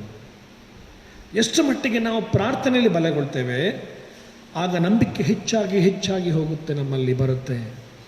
ಯಾವಾಗ ನಾವು ಪ್ರಾರ್ಥನೆಯಲ್ಲಿ ಬಲಗೊಳ್ತೇವೆ ಆಗ ನಮ್ಮಲ್ಲಿ ನಂಬಿಕೆ ಹೆಚ್ಚಾಗಿರುತ್ತೆ ಪ್ರಿಯರೇ. ಎಲ್ಲವೂ ಸಾಧ್ಯ ದೇವರ ಕೈಯಲ್ಲಿ, ಎಲ್ಲವೂ ಸಾಧ್ಯ. ಈ ಪ್ರಾರ್ಥನೆ ಬಹಳ ಪ್ರಾಮುಖ್ಯ ನಮ್ಮ ಬಾಳಿಗೆ. ಎಷ್ಟು ಮಟ್ಟಿಗೆ ನಾವು ಆ ಪ್ರಾರ್ಥನೆಯನ್ನು ಕಳೀತೇವೆ. ಕಳೆದ ಸುಮಾರು ತಿಂಗಳುಗಳ ಹಿಂದೆ ನಮ್ಮ ಸಭೆಯಲ್ಲಿ ಟೀಚರ್ಸ್ ಟ್ರೈನಿಂಗ್ ಆಯಿತು. ಟ್ರೈನಿಂಗ್ಗೆ ಬಂದಂತಹ ಆ ಒಬ್ಬ ಹಿರಿಯರು ಹೇಳಿದಂಥ ಮಾತು, ದಿನದಲ್ಲಿ 24 ಗಂಟೆಗಳು, ದಿನದ 24 ಗಂಟೆಗಳಲ್ಲಿ ಒಂದು ಭಾಗ ನಾವು ದೇವರಿಗೆ ಕೊಟ್ಟರೆ ಅದ್ಭುತಗಳನ್ನು ನಾವು ನೋಡ್ತೇವೆ. ಅಂದರೆ 2 ತಾಸು 40 ನಿಮಿಷ. ನಾವು ದಶಮಾಂಶ ಎಂಬುದಾಗಿ ಹೇಳ್ತೇವೆ. ನಾವು ಕಾಣಿಕೆಯಲ್ಲಿ ಮಾತ್ರ ದಶಮಾಂಶನ ಕೊಡ್ತೇವೆ ಅಷ್ಟೇ. ಕೆಲವರು ಮಾಡಬಹುದು ಪ್ರಾರ್ಥನೆ, ಖಂಡಿತವಾಗಿ 2 hours 40 minutes. ಐ ನೋ ಎಷ್ಟೋ ಜನರು ಪ್ರಾರ್ಥನೆ ಮಾಡ್ತೀರಿ, ಅಷ್ಟು ಸಮಯ ಕೊಡ್ತೀರಿ. ಆದರೆ ಅವುಗಳನ್ನು ಇನ್ನೂ ಕಡ್ಡಾಯವಾಗಿ ನಾವು ಇರುವವರೆಗೂ ಕೂಡ 2 hours and 40 minutes of prayer, ಅಂದರೆ 10ರಲ್ಲಿ 1 ಭಾಗವನ್ನು ನಾವು ದೇವರಿಗೆ ಕೊಡುವಂಥದ್ದು ಪ್ರೇಯರ್ ಸಮಯ ಪ್ರಾರ್ಥನೆ. ಹೀಗಾಗಿ ಈ ಪ್ರಾರ್ಥನೆ, ಇದರಿಂದ ದೇವರ ವಾಕ್ಯ ಹೇಳ್ತದೆ, ಈ ಜಾತಿ ಪ್ರಾರ್ಥನೆ ಬಿಟ್ಟು ಹೋಗ್ತದೆ. ವೈಯಕ್ತಿಕವಾಗಿ ಪ್ರೇಯರೆ, ನಾನು ಊರ ಹೆಸರು ಹೇಳಲ್ಲ, ಗೊತ್ತಿರುತ್ತೆ ಕೆಲವರಿಗೆ. ಅನೇಕ ಕಾರ್ಯಗಳನ್ನು, ಈ ದುಷ್ಟಶಕ್ತಿಗಳನ್ನು ನೋಡಿದ್ದೇವೆ ಸೇವೆಯಲ್ಲಿ. ಕ್ರಿಸ್ಮಸ್ ಸಂದರ್ಭದಲ್ಲಿ ಭಜನೆ ಮಾಡುವಂಥ ಒಂದು ಸಂದರ್ಭದಲ್ಲಿ, ಈ ಸಭೆಯಲ್ಲ ಬೇರೆ ಸಭೆಯಲ್ಲಿ ನಾನು ಸೇವೆ ಮಾಡಿದಂಥ ಒಂದು ಸಭೆಯಲ್ಲಿ, ಕ್ರಿಸ್ಮಸ್ ಹಾಡುವಂತಹ ಭಜನೆ ಹಾಡುವಂಥ ಸಮಯದಲ್ಲಿ ಒಬ್ಬ ವ್ಯಕ್ತಿಗೆ ದುಷ್ಟಶಕ್ತಿ ಹಿಡಿದಾಗ ಆ ವ್ಯಕ್ತಿ ಹೇಳಿದಂಥ ಮಾತು, ನಿಮ್ಮ ದೇವರೊಬ್ಬನೇ, ನಾವು 7 ಜನ ಇದ್ದೇವೆ, 7 ದೆವ್ವಗಳಿದ್ದೇವೆ, ಏನು ಮಾಡಲಿಕ್ಕೆ ಸಾಧ್ಯ ನಿಮಗೆ? ಅಂತಹ ಆ ಶಕ್ತಿ, ದೈವ ಶಕ್ತಿಗಿಂತಲೂ ದುಷ್ಟಶಕ್ತಿಯೂ ಕೂಡ ಅಷ್ಟೇ ಬಲವಾಗಿರುವಂತಹ ಒಂದು ಸಂದರ್ಭವನ್ನು ಆವಾಗ ಗಮನಿಸಿದ್ವಿ. ಅಂದರೆ ಇದು ಪ್ರಾರ್ಥನೆಯಿಂದ ಹೋಗಲಿಕ್ಕೆ ಸಾಧ್ಯ. ಅದಕ್ಕೋಸ್ಕರವಾಗಿ ಅನೇಕ ಭಕ್ತರು, ದೈವ ಭಕ್ತರು ತಾವು ಕಳೆದಂತಹ ಸಮಯಗಳು ಪ್ರಾರ್ಥನೆಯಲ್ಲಿ ಬಹಳ ಪ್ರಾಮುಖ್ಯವಾಗಿ ಸತ್ಯವೇದದಲ್ಲಿ ಬರೆಯಲ್ಪಟ್ಟಿದೆ. ಯೇಸು ಸ್ವಾಮಿ ಕೂಡ ರಾತ್ರಿ ಇಡೀ ಅಲ್ಲಿ ಪ್ರಾರ್ಥನೆ ಕಳೀತಿದ್ದನು ಏಕಾಂತವಾಗಿ ಎಂಬುದಾಗಿ ಸತ್ಯವೇದ ತಿಳಿಸುತ್ತೆ ಪ್ರಿಯರೇ. ಅದೇ ಯೇಸು ಸ್ವಾಮಿ ಹೇಳುವಂಥ ಮಾತು, ನಿಮಗೆ ಸಾಸಿವೆ ಕಾಳಿನಷ್ಟು ನಂಬಿಕೆ ಇದ್ದರೆ ಸಾಕು. Faith of a mustard seed. ಇಷ್ಟು ನಂಬಿಕೆ ಇದ್ದರೆ ಸಾಕು. ನಂಬಿಕೆ ರೋಗಿಯನ್ನು ವಾಸ ಮಾಡ್ತದೆ. ಯಾಕೋಬನು ಹೇಳ್ತಾನೆ 5ನೇ ಅಧ್ಯಾಯದ 15ನೇ ವಚನದಲ್ಲಿ, ನಂಬಿಕೆಯಿಂದ ಮಾಡಿದಂಥ ಪ್ರಾರ್ಥನೆ ರೋಗಿಯನ್ನು ರಕ್ಷಿಸುವುದು ಎಂಬುದಾಗಿ ಹೇಳ್ತಾನೆ. ಕೊಲೆಸವರಿಗೆ ಬರೆದ ಪತ್ರಿಕೆ 4ನೇ ಅಧ್ಯಾಯದ 4ನೇ ವಚನ ಗಮನಿಸಿರಿ. ಕೊಲೆಸವರಿಗೆ ಬರೆದ ಪತ್ರಿಕೆ 4ನೇ ಅಧ್ಯಾಯದ 4ನೆಯ ವಚನದಲ್ಲಿ ಹೇಳುವಂಥ ಮಾತು, ಪ್ರಾರ್ಥನೆಯನ್ನು ತಪ್ಪದೇ ಮಾಡುವವರಾಗಿ ಅದರಲ್ಲಿ ಎಚ್ಚರವಾಗಿದ್ದು ದೇವರಿಗೆ ಕೃತಜ್ಞತಾ ಸ್ತುತಿ ಮಾಡಿರಿ ಎಂಬುದಾಗಿ. ಪ್ರಾರ್ಥನೆಯನ್ನು ತಪ್ಪದೇ ಮಾಡುವವರಾಗಿ ಅದರಲ್ಲಿ ಎಚ್ಚರವಾಗಿದ್ದು ದೇವರಿಗೆ ಕೃತಜ್ಞತಾ ಸ್ತುತಿ ಮಾಡಿರಿ ಎನ್ನುವಂಥ ಮಾತು. ಫಿಲಿಪಿಗೆ ಬರೆದ ಪತ್ರಿಕೆ 4ನೇ ಅಧ್ಯಾಯದ 6ನೇ ವಚನ. ಫಿಲಿಪಿಯರಿಗೆ ಬರೆದ ಪತ್ರಿಕೆ 4ನೇ ಅಧ್ಯಾಯದ 6ನೇ ವಚನ, ಯಾವ ಸಂಬಂಧವಾಗಿಯೂ ಚಿಂತೆ ಮಾಡದೆ ಸರ್ವ ವಿಷಯಗಳ ದೇವರ ಮುಂದೆ ಕೃತಜ್ಞತಾ ಸ್ತುತಿಯನ್ನು ಪ್ರಾರ್ಥನೆ ವಿಜ್ಞಾಪನೆಗಳನ್ನು ಮಾಡುತ್ತಾ ನಿಮಗೆ ಬೇಕಾದರೂ ತಿಳಿಪಡಿಸಿರಿ ಎನ್ನುವಂತಹ ಒಂದು ಮಾತು. ಪೌಲನು ಥೆಸಲೋನಿಕ ಸಭೆಗೆ ಬರೆದಂತಹ ಪತ್ರಿಕೆ 5ನೇ ಅಧ್ಯಾಯದ 17ನೇ ವಚನ. ಪೌಲನು ಥೆಸಲೋನಿಕ ಸಭೆಗೆ ಬರೆದಂತಹ ಮೊದಲನೇ ಪತ್ರಿಕೆ 5ನೇ ಅಧ್ಯಾಯದ 17ನೇ ವಚನ ಹೇಳ್ತದೆ ಪ್ರಿಯರೇ, ಯಾವಾಗಲೂ ಸಂತೋಷಿಸಿರಿ, ಎಡೆಬಿಡದೆ ಪ್ರಾರ್ಥನೆ ಮಾಡಿರಿ ಎನ್ನುವಂಥ ಮಾತು. ಹಾಗಾದರೆ ದೈವ ಭಕ್ತರು ಸತ್ಯವೇದದಲ್ಲಿ ಹೇಳಿರುವಂಥ ಮಾತು ಎಷ್ಟು ಪ್ರಾಮುಖ್ಯವಾಗಿದೆ ಪ್ರಿಯರು ನೋಡಿ. ಪೌಲನು ಮತ್ತೊಂದು ಮಾತನ್ನು ಹೇಳ್ತಾನೆ ಪ್ರಿಯರು. ಇಷ್ಟು ಮಾತ್ರವಲ್ಲ, ಮತ್ತೊಂದು ಮಾತನ್ನು ಹೇಳ್ತಾನೆ. ಎಫೆಸದವರಿಗೆ ಬರೆದ ಪತ್ರಿಕೆ 6ನೇ ಅಧ್ಯಾಯದ 12ನೇ ವಚನ ಗಮನಿಸಿರಿ. ಇಲ್ಲಿ ಆತನು ಬಲವನ್ನು ದೇವರಿಂದ ಹೊಂದುವುದಕ್ಕೆ ಆತನು ಮಾಡುವಂತಹ ಹೇಳುವಂಥ ಕೆಲವು ಮಾತುಗಳನ್ನು ನೀವು ಗಮನಿಸುವುದಾದರೆ ಅಲ್ಲಿ ಹೇಳ್ತಾ 12ನೇ ವಚನ, ನಾವು ಹೋರಾಡುವುದು ಮನುಷ್ಯ ಮಾತ್ರದವರ ಮೇಲೆ ಸಂಗಡವಲ್ಲ, ರಾಜ್ಯತ್ವಗಳ ಮೇಲೆಯೂ ಅಧಿಕಾರಗಳ ಮೇಲೆಯೂ ಈ ಅಂಧಕಾರದ ಲೋಕಾಧಿಪತಿಗಳ ಮೇಲೆಯೂ ಆಕಾಶ ಮಂಡಲದಲ್ಲಿರುವ ದುರಾತ್ಮಗಳ ಸೇನೆಯ ಮೇಲೆಯೂ ನಾವು ಹೋರಾಡುವವರಾಗಿದ್ದೇವೆ. ಪ್ರಿಯರೇ, ಈ ಹೊತ್ತು ಅನೇಕ ದೇವ ಸೇವಕರುಗಳು ಅನೇಕರು ದೆವ್ವಗಳನ್ನು ಬಿಡಿಸುವುದನ್ನು ಗಮನಿಸ್ತೇವೆ, ದುಷ್ಟ ಶಕ್ತಿಗಳನ್ನು ಬಿಡಿಸುವುದನ್ನು ಗಮನಿಸ್ತೇವೆ. ಎಲ್ಲಿಂದ ಬರ್ತದೆ ಅವರಿಗೆ? ಭಾಷಾಮಂತ್ರ ಮಾಡ್ತಾರೆ ಅವರು? ಇಲ್ಲ, ಬರೀ ಪ್ರಾರ್ಥನೆ ಪ್ರಿಯರೇ, ನಂಬಿಕೆಯ ಪ್ರಾರ್ಥನೆ ಪ್ರಿಯರೇ. ಎಷ್ಟೋ ಜನರಿಗೆ ಕಾರ್ಯಗಳನ್ನು ಮಾಡ್ತಾರೆ, ಇದಕ್ಕೆ ಶಕ್ತಿ ಪ್ರಾರ್ಥನೆ. ಯೇಸು ಸ್ವಾಮಿ ಮಾತು ಹೇಳ್ತಾನೆ, ಶಿಷ್ಯರನ್ನು ಆರಿಸಿಕೊಳ್ಳುವಾಗ ನಾನು ಎಷ್ಟೋ ಸಾರಿ ಇದನ್ನು ಹೇಳ್ತಾನೆ, ಪ್ರಿಯ ನಮಗೆ ಅಧಿಕಾರ ಕೊಟ್ಟಿದ್ದಾನೆ ಸ್ವಾಮಿ. ಯಾವ ಅಧಿಕಾರ? ಮತ್ತಾಯನ ಬರೆದ ಸುವಾರ್ತೆ 10ನೇ ಅಧ್ಯಾಯದ 1ನೇ ವಚನ, ದಯವಿಟ್ಟು ನೀವು ತೆಗೀರಿ ಅದನ್ನು. ಮತ್ತಾಯನ ಬರೆದ ಸುವಾರ್ತೆ 10ನೇ ಅಧ್ಯಾಯದ 1ನೇ ವಚನವನ್ನು. ಮತ್ತು ಆತನು ತನ್ನ 12 ಮಂದಿ ಶಿಷ್ಯರನ್ನು ಹತ್ತಿರಕ್ಕೆ ಕರೆದು ಏನು ಅಧಿಕಾರ ಕೊಡ್ತಾನಂತೆ? ಬಿಷಪ್ ಆಗೋ ಅಧಿಕಾರ ಕೊಡ್ತಾನ? ಪಾಸ್ಟರ್ ಕಮಿಟಿ ಮೆಂಬರ್ ಆಗೋ ಅಧಿಕಾರ ಕೊಡ್ತಾನ? ಇಲ್ಲ ಅಂದರೆ ನಮಗೆ ಯಾವುದಾದ್ರೂ ಕೌನ್ಸಿಲ್ ಮೆಂಬರ್ ಆಗೋ ಅಧಿಕಾರ ಕೊಡ್ತಾನ? ಹೇಳಿರುವಂಥ ಮಾತು, ದೆವ್ವಗಳನ್ನು ಬಿಡಿಸುವುದಕ್ಕೂ ಎಲ್ಲ ಥರದ ರೋಗಗಳನ್ನು, ಎಲ್ಲ ಥರದ ಬೇನೆಗಳನ್ನು ವಾಸಿ ಮಾಡೋದಕ್ಕೂ ಅವರಿಗೆ ಅಧಿಕಾರ ಕೊಟ್ಟನು. ಇಷ್ಟೇ ಪ್ರಿಯ ಅಧಿಕಾರ ನಮಗೆ. ನಾ ಬಿಷಪ್ ಅಂತ ಇಲ್ಲ, ಏರಿಯಾ ಚೇರ್ಮನ್ ಅಂತಲ್ಲ, ಪಾಸ್ಟರ್ ಅಂತಿಲ್ಲ, ಪ್ರೆಸ್ಬಿಟರ್ ಇನ್ಚಾರ್ಜ್ ಅಂತಿಲ್ಲ, ಡೀಕನ್ ಅಂತ ಅಲ್ಲ, ಅಥವಾ ನಮಗೆ ಯಾವುದೇ ವಿಧವಾದಂಥ ಹುದ್ದೆಗಳನ್ನು, ಅಧಿಕಾರವನ್ನು ದೇವರು ನಮಗೆ ಕೊಡಲಿಲ್ಲ. ಬದಲಾಗಿ ಕೊಟ್ಟದ್ದು ಒಂದೇ, ದೆವ್ವಗಳನ್ನು ಬಿಡಿಸುವಂಥ ಅಧಿಕಾರ, ರೋಗಗಳನ್ನು ವಾಸಿ ಮಾಡುವಂಥ ಅಧಿಕಾರ. ಇವತ್ತು ನಾವು ಎಷ್ಟು ಮಟ್ಟಿಗೆ ಉಪಯೋಗಿಸ್ಕೊಳ್ತೇವೆ ಪ್ರಿಯರೇ? ಎಷ್ಟು ಮಟ್ಟಿಗೆ ಉಪಯೋಗಿಸ್ಕೊಳ್ತೇವೆ? ಅನೇಕರು ಹೇಳ್ತಾರೆ, ಹೌದು, ಇದರಲ್ಲೂ ಕೂಡ ಅನೇಕರು ಮೋಸ ಮಾಡುವುದನ್ನು ಗಮನಿಸ್ತೇವೆ ನಾವು ಅನ್ಯ ಭಾಷೆಯನ್ನು ಮಾತಾಡಿಬಿಟ್ರೆ ದೇವರು ಖಂಡಿತವಾಗಿ ನಾವು ಪ್ರಾರ್ಥನೆ ಕೇಳ್ತಾನೆ. ಇತ್ತೀಚಿನ ದಿನಗಳಲ್ಲಿ ಫೇಸ್ಬುಕ್ನಲ್ಲಿ ಅನೇಕರು ಅನ್ಯ ಭಾಷೆಗಳನ್ನು ಮಾತಾಡೋದನ್ನು ಕೇಳಿಸ್ಕೊಂಡಿದ್ದೇನೆ ನಾನು. ಯಾರಿಗೂ ಅರ್ಥ ಆಗಲ್ಲ. ಒಂದು ವೇಳೆ ಮಾತಾಡೋಂಥವ್ರು ಅರ್ಥ ಆಗುತ್ತೋ ನನಗೆ ಗೊತ್ತಿಲ್ಲ. ಸ್ಪೀಕಿಂಗ್ ಇನ್ ಟಂಗ್ಸ್ ಎನ್ನುವಂಥದ್ದು ಅಪೊಸ್ತಲ ಕೃತ್ಯದಲ್ಲಿ ನೀವು 2ನೇ 3ನೇ ಅಧ್ಯಾಯದಲ್ಲಿ ಕೂಲಂಕುಷವಾಗಿ ಓದಿ ಬರೆಯಿರಿ. ಹೇಳುವಂಥವರಿಗೂ ಕೇಳಿಸಿಕೊಳ್ಳುವಂಥವರಿಗೂ ಅರ್ಥವಾಗುವಂಥ ಭಾಷೆ ಇದ್ದರೆ ಮಾತ್ರ ಅನ್ಯ ಭಾಷೆ ಅದು. ಇದ್ರೆ ಅನ್ಯ ಭಾಷೆ ಅಲ್ಲ. ಇವರು ನಮ್ಮ ಭಾಷೆಯನ್ನು ಹೇಗೆ ಮಾತಾಡ್ತಾರೆ ಎಂಬುದನ್ನು ಮಾತಾಡ್ಕೊಳ್ತಾರಂತಲ್ಲಿ ಆ ಸಮಯದಲ್ಲಿ. ಈ ಹೊತ್ತು ನಮ್ಮಲ್ಲಿ ಅನೇಕ ದೇವ ಸೇವಕರುಗಳು ಮಾತಾಡ್ತಾರೆ. It's A challenge, it's an open challenge. ಅವರನ್ನು ಅವಮಾನ ಮಾಡುವಂಥ ಉದ್ದೇಶದ ಈ ಮಾತು ಹೇಳ್ತಿಲ್ಲ. ಆದರೆ ಎಷ್ಟು ಮಟ್ಟಿಗೆ ಆ ಒಂದು ಮಾತುಗಳು ಸ್ಪಿರಿಟ್ ಫೀಲ್ಡ್, ನಾವು ಹೌದು ದೆವ್ವಗಳನ್ನು ಬಿಡಿಸ್ತೀವಿ, ಈ ಭಾಷೆ ಮಾತಾಡಿದ್ರೆ ಬಿಟ್ಟು ಹೋಗುತ್ತೆ ಎಂಬುದಾಗಿ ಹೇಳ್ತಾರೆ. ಇಲ್ಲ ಪ್ರಿಯರೇ, ಗಾಡ್ ನೋಸ್ ಆಲ್ ಲ್ಯಾಂಗ್ವೇಜಸ್. ದೇವರಿಗೆ ಗೊತ್ತಾಗ್ತದೆ, ನಮ್ಮ ಮನುಷ್ಯರಿಗೂ ಗೊತ್ತಾಗಬೇಕು. ಪವಿತ್ರಾತ್ಮ ಪ್ರೇರಿತರಾಗಿನ ಮಾತಾಡುವಂತಹ ಭಾಷೆ ನಮಗೆ ಸ್ಪಷ್ಟವಾಗಿ ಗೊತ್ತಾಗಬೇಕು. ನಮಗೂ ಗೊತ್ತಾಗಬೇಕು, ಕೇಳಿಸ್ಕೊಳ್ಳೋರಿಗೂ ಗೊತ್ತಾಗಬೇಕು, ಹೇಳುವಂಥವ್ರಿಗೂ ಗೊತ್ತಾಗಬೇಕು. ಯೇಸು ಸ್ವಾಮಿ ಅದಕ್ಕೆ ಹೇಳ್ತಾನೆ, ನೀವು ಪ್ರಾರ್ಥನೆ ಮಾಡುವಾಗ ಜೋರಾಗಿ ಕಿರ್ಚಿ ಪ್ರಾರ್ಥನೆ ಮಾಡಿ ಎಲ್ಲೂ ಹೇಳಿಲ್ಲ ಸ್ವಾಮಿ. ಮತ್ತಾಯನ ಬರೆದ ಸುವಾರ್ತೆ 6ನೇ ಅಧ್ಯಾಯ ತೆಗೀರಿ. ಮತ್ತಾಯನ ಬರೆದ ಸುವಾರ್ತೆ 6ನೇ ಅಧ್ಯಾಯದಲ್ಲಿ ಯೇಸು ಸ್ವಾಮಿ ಹೇಳುವಂಥ ಮಾತು 5ರಿಂದ 8 ವಚನ. ಬಹಳ ಒಂದು ಮೃದುವಾಗಿ ಯೇಸು ಸ್ವಾಮಿ ಈ ಮಾತನ್ನು ಹೇಳಿದ್ದಿರ್ಬೋದು. ಒಂದು ವೇಳೆ ನೀವು ಪ್ರಾರ್ಥನೆ ಮಾಡುವಾಗ ಕಪಟಿಗಳ ಹಾಗೆ ಮಾಡಬೇಡ್ರಿ. ಜನರು ನೋಡಬೇಕೆಂದು ಅವರ ಸಭಾಮಂದಿರಗಳಲ್ಲಿಯೂ ಬೀದಿ ಚೌಕಗಳಲ್ಲಿಯೂ ನಿಂತುಕೊಂಡು ಪ್ರಾರ್ಥನೆ ಮಾಡೋದಕ್ಕೆ ಇಷ್ಟಪಡುತ್ತಾರೆ. ಅವರು ತಮಗೆ ಬರತಕ್ಕ ಫಲವನ್ನು ಹೊಂದಿದ್ದಾಯಿತೆಂದು ನಿಮಗೆ ಸತ್ಯವಾಗಿ ಹೇಳುತ್ತೇನೆ. ಆದರೆ ನೀವು ಪ್ರಾರ್ಥನೆ ಮಾಡಬೇಕಾದರೆ ನಿನ್ನ ಏಕಾಂತವಾದ ಕೋಣೆಯೊಳಗೆ ಹೋಗಿ ಬಾಗಿಲನ್ನು ಮುಚ್ಚಿಕೊಂಡು ಅಂತರಂಗದಲ್ಲಿಯೂ ಇರುವ ನಿನ್ನ ತಂದೆಗೆ ಪ್ರಾರ್ಥನೆ ಮಾಡು. ಅಂತರಂಗದಲ್ಲಿ ನಡೆಯುವುದನ್ನು ನೋಡುವ ನಿನ್ನ ತಂದೆಯು ನಿನಗೆ ಪ್ರತಿಫಲವನ್ನು ಕೊಡುವನು. ಆದರೆ ಪ್ರಾರ್ಥನೆ ಮಾಡುವಾಗ ಅಜ್ಞಾನಿಗಳ ಹಾಗೆ ಹೇಳಿದ್ದನ್ನೇ ಸುಮ್ಮನೆ ಹೇಳಬೇಡ. ಅವರು ಬಹಳ ಮಾತುಗಳಾಡಿದರೆ ನಮ್ಮ ಪ್ರಾರ್ಥನೆಯನ್ನು ದೇವರು ಕೇಳುತ್ತಾನೆಂದು ನೆನೆಸುತ್ತಾರೆ. ಪ್ರೇರಣೆ ಸತ್ಯ ಅಲ್ಲವಾ ಇದು?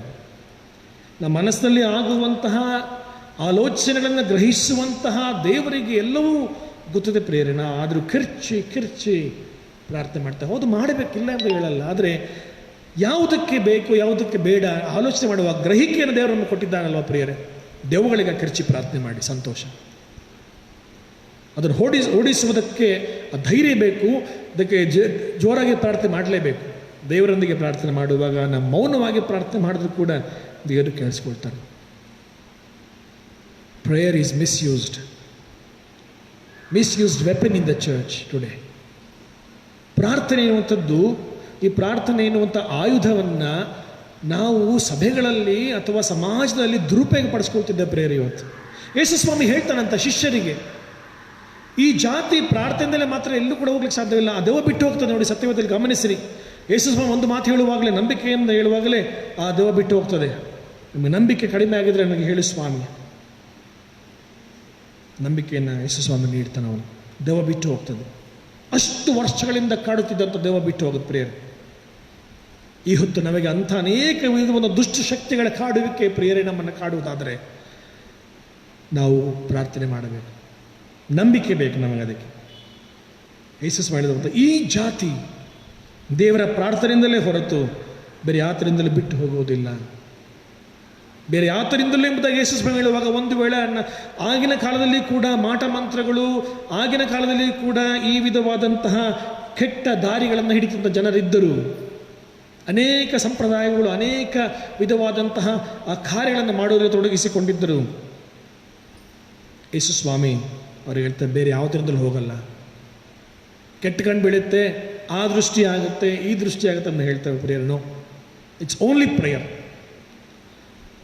ಈ ದಿನಗಳಲ್ಲಿ ಹೆಚ್ಚಾಗಿ ನಾವು ಪ್ರಾರ್ಥನೆಗೆ ಆದ್ಯತೆ ಕೊಡ್ತಿದ್ದೇವೆ. ಪ್ರಾರ್ಥನೆ ಬದಲಾವಣೆ ತರುತ್ತೆ ನಮ್ಮ ಜೀವನದಲ್ಲಿ. ಇನ್ನೂ ಕೂಡ ಬದಲಾವಣೆ ತರಲಿ ಪ್ರಿಯರೇ. ನಮ್ಮ ಬಾಳಿಗೆ ಒಂದು ಅರ್ಥ ನೀಡಲಿ. ನಾವು ಪ್ರಾರ್ಥನೆ ಮಾಡುವಾಗ ಆ ಪ್ರಾರ್ಥನೆಗೆ ಬಲ ಇದೆ ಎಂಬುದಾಗಿ ನಾವು ಅರ್ಥೈಸಿಕೊಂಡವರಾಗಿ ಪ್ರಾರ್ಥನೆ ಮಾಡಲಿಕ್ಕೆ ನಾವು ಪ್ರಾರಂಭ ಮಾಡುವಾಗ ನಿಜವಾಗಲೂ ಕೂಡ ಅದರಿಂದ ನಾವು ಅನೇಕ ಆ ರಿಸಲ್ಟ್ಗಳನ್ನು ಕಾಣ್ತೇವೆ. ಅನೇಕ ಆಶೀರ್ವಾದಗಳನ್ನು ಕಾಣಲಿಕ್ಕೆ ಸಾಧ್ಯವಾಗ್ತದೆ ಪ್ರಾರ್ಥನೆ ಮೂಲಕವಾಗಿ. ಪ್ರಾರ್ಥನೆ ಬಿಟ್ಟು ಬೇರೆ ಏನೂ ನಮಗೆ ಆಯುಧ ಇಲ್ಲ. ಆ ಆಯುಧವನ್ನು ಹೊತ್ತು ನಾವು ಈ ಲೋಕದಲ್ಲಿ ಎಲ್ಲ ದುಷ್ಟಶಕ್ತಿಗಳನ್ನು ಜಯಿಸುವುದಕ್ಕೆ, ಎಲ್ಲ ಅಂಧಕಾರ ಶಕ್ತಿಗಳನ್ನು ಎಲ್ಲ ಜಯಿಸುವುದಕ್ಕೆ, ಎಲ್ಲ ವಿಧವಾದಂಥ ವ್ಯಾಧಿಗಳನ್ನು ಜಯಿಸುವುದಕ್ಕೆ ದೇವರು ನಮಗೆ ಶಕ್ತಿ ಕೊಡಲಿ, ಜ್ಞಾನ ಕೊಡಲಿ, ವಿವೇಕವನ್ನು ಕೊಡಲಿ, ಆದರಣೆಯನ್ನು ಸಮಾಧಾನ ನೀಡಲಿ.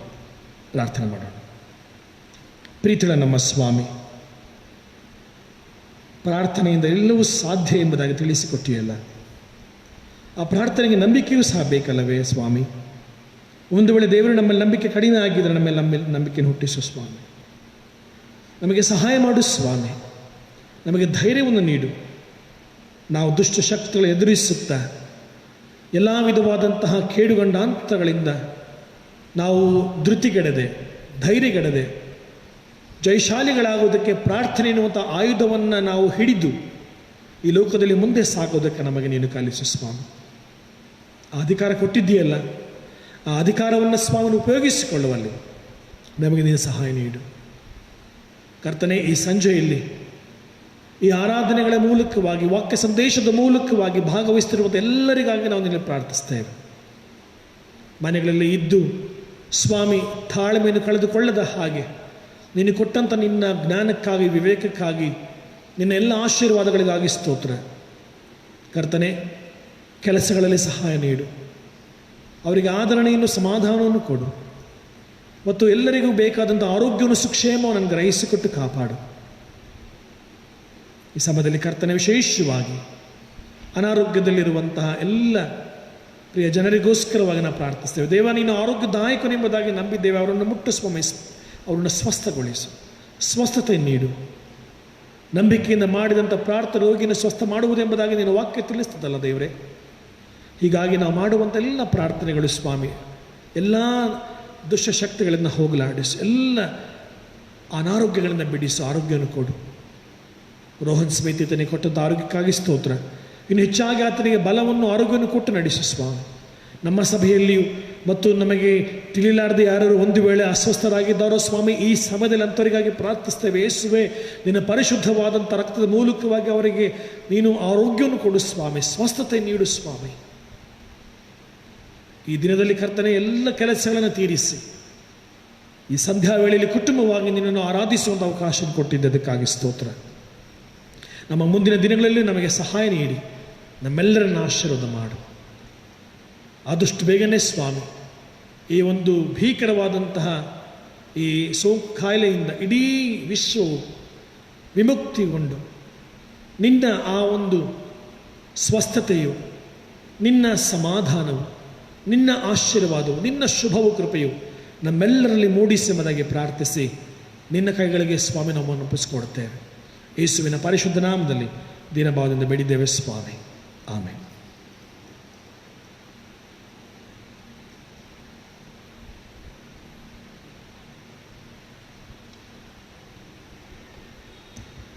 ನಾವೆಲ್ಲರೂ ಎದ್ದು ನಿಂತುಕೊಂಡು 299ನೆಯ ಸಂಗೀತವನ್ನು ಹಾಡೋಣ. 299ನೆಯ ಸಂಗೀತ, ಜೀವವಾಕ್ಯದ ಗಾನವ ಇಂಪಾಗಿ ಹಾಡಿರಿ.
ಕರ್ತನ ಪ್ರಾರ್ಥನೆ ಅಂತ್ಯ ಆಶೀರ್ವಾದ ನಂತರ ಹಲ್ಲೆಲೂಯ ಸಂಗೀತದ ನಂತರ ಇನ್ನೊಂದಿಗಿರು ಸಂಜೆ ಆಯಿತು.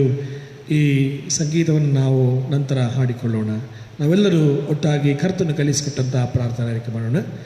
ಪರಲೋಕದರು ನಮ್ಮ ತಂದೆ, ಪರಿಣಾಮವು ಪರಿಶುದ್ಧಪಡಲಿ, ನಿನ್ನ ರಾಜ್ಯವು ಬರಲಿ, ನಿನ್ನ ಚಿತ್ತವು ಪರಲೋಕದ ನೆರವೇರುವ ಪ್ರಕಾರ ಭೂಲೋಕದ ನೆರವೇರಲಿ. ನಮ್ಮ ಮಾಡಿದ ಆಹಾರ ನೀಹುತ ದಯಪಾಲಿಸು. ನಮಗೆ ತಪ್ಪು ಮಾಡಿದ್ರು ನಾವು ಕ್ಷಮಿಸಿದಂತೆ ನಮ್ಮ ತಪ್ಪುಗಳನ್ನು ಕ್ಷಮಿಸು. ನಮ್ಮನ್ನು ಶೋಧನೆಗೆ ಸೇರಿಸದೆ ಕೇಳನ್ನು ತಪ್ಪಿಸು. ರಾಜ್ಯವು ಬಲವು ಮಹಿಮೆಯು ಸದಾಕಾಲವೇ. ಆಮೇಲೆ ವಿಶ್ವಾಸದ ದೇವರ ಆಶೀರ್ವಾದ ಹೊಂದಿಕೊಳ್ಳೋಣ. ನಮ್ಮ ಕರ್ತನಾದ ಯೇಸು ಕ್ರಿಸ್ತನ ಕೃಪೆಯು, ತಂದೆಯಾದ ದೇವರ ಪ್ರೀತಿಯು, ಪರಿಶುದ್ಧಾತ್ಮನ ಅನ್ಯೋನ್ಯತೆ ನಡೆಸುವಿಕೆಯು, ಸಹವಾಸವು, ಸಮಾಧಾನವು, ಆರೋಗ್ಯವು, ಸುಕ್ಷೇಮವು ಸರ್ವಸಭೆಯ ಸಂಗಡ ವೀಕ್ಷಿಸುವಂಥ ಪ್ರತಿಯೊಬ್ಬರ ಸಂಗಡ ಎಲ್ಲ ಕುಟುಂಬಗಳ ಸಂಗಡ ಇಂದಿನಿಂದ ಯಾವಾಗ ನೆಲೆಸಿರಲಿ ಸ್ವಾಮಿ.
ಸರ್ವಶಕ್ತನಾದ ನಮ್ಮ ಸ್ವಾಮಿ, ಎನ್ನೊಂದಿಗೆ ಇರು ಸಂಜೆ ಆಯಿತು, ಸಂದೋಗುತ್ತೆ ಈ ಕಾಲವು ಎಂಬುದಾಗಿ ನಾವು ಸಂಗೀತಗಾರರು ಹಾಡಿದ ಹಾಗೆ ನಮ್ಮೊಂದಿಗಿರು ಸ್ವಾಮಿ. ಈ ರಾತ್ರಿ ನಮ್ಮೆಲ್ಲರಿಗೆ ಬೇಕಾದ ವಿಶ್ರಾಂತಿಯನ್ನು ಕೊಡು. ನಿನ್ನನ್ನು ಆರಾಧಿಸುವಂಥ ಅವಕಾಶವನ್ನು ಕೊಟ್ಟಿದ್ದಿ ದೇವರೇ. ಈ ಆರಾಧನೆಯಲ್ಲಿ ಯಾವುದಾದ್ರೂ ತಪ್ಪು ದೋಷಗಳಿದ್ರೆ ನಮ್ಮನ್ನು ಕ್ಷಮಿಸು. ತಿಂಗಳ ಮೊದಲನೆಯ ದಿನದಲ್ಲಿ ನಾವೆಲ್ಲರೂ ಕೂಡ ಮತ್ತೊಂದು ಆವರ್ತಿ ಒಟ್ಟಾಗಿ ಆರಾಧನೆಗಾಗಿ ಸೇರಿ ಬಂದು ನಿನ್ನನ್ನು ಆರಾಧಿಸುವಂಥ ಅವಕಾಶವನ್ನು ಗ್ರಹಿಸಿಕೊಟ್ಟು ನಡೆಸು. ಈಶ್ವರ ನಾಮದಲ್ಲಿ ಬೇಡಿದ್ದೇವೆ ನಮ್ಮ ಸ್ವಾಮಿ, ಆಮೇಲೆ.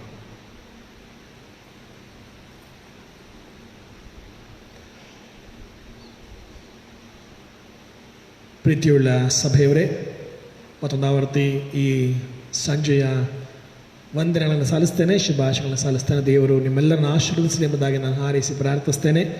ಆರಾಧನೆಗಳ ಭಾಗ್ಯಗಳನ್ನು ಎಲ್ಲರಿಗೂ ಕೂಡ ವಂದಿಸುವನಾಗಿದ್ದೇನೆ. ಏಪ್ರಿಲ್ ತಿಂಗಳು ಮುಗಿಯುತ್ತಾ ಬಂತು. ಮೇ ತಿಂಗಳ ಪ್ರಾರಂಭವು ಇನ್ನು ಒಂದು ದಿನ ಆದ ನಂತರ, ಹೀಗಾಗಿ ಮೇ 1ನೇ ತಾರೀಕು ಬೆಳಿಗ್ಗೆ 7 ಗಂಟೆಗೆ ತಿಂಗಳ ಮೊದಲನೇ ದಿನದ ಆರಾಧನೆ ಈ ಆಲಯದಲ್ಲಿ ಬೆಳಿಗ್ಗೆ 7 ಗಂಟೆಗೆ ನಡೆಸಲ್ಪಡ್ತದೆ. ತಾವೆಲ್ಲರೂ ಮನೆಯಲ್ಲೇ ಇದ್ದು ವೀಕ್ಷಿಸಿ ಆಶೀರ್ವಾದವನ್ನು ಹೊಂದಿಕೊಳ್ಳುವಂತೆ ಕೇಳಿಕೊಳ್ತೇನೆ. ಶುಕ್ರವಾರ ಬೆಳಿಗ್ಗೆ 7 ಗಂಟೆಗೆ ಮೇ ತಿಂಗಳ ಮೊದಲನೇ ದಿನದ ಆರಾಧನೆ ಪ್ರಾರಂಭವಾಗ್ತದೆ. ದಯವಿಟ್ಟು ಎಲ್ಲರೂ ಕೂಡ ಭಾಗಿಗಳಾಗುವಂತೆ ವಿನಂತಿಸಿಕೊಳ್ತೇನೆ. ಮತ್ತೊಂದು ಅವರದೆಲ್ಲರಿಗೂ ಕೂಡ ವಂದನೆಗಳನ್ನು ನಾನು ಸಲ್ಲಿಸ್ತಾ ದೇವರು ನಿಮ್ಮೆಲ್ಲರನ್ನು ಆಶೀರ್ವದಿಸಲಿ ಎಂಬುದಾಗಿ ಹಾರೈಸಿ ಪ್ರಾರ್ಥಿಸ್ತೇನೆ.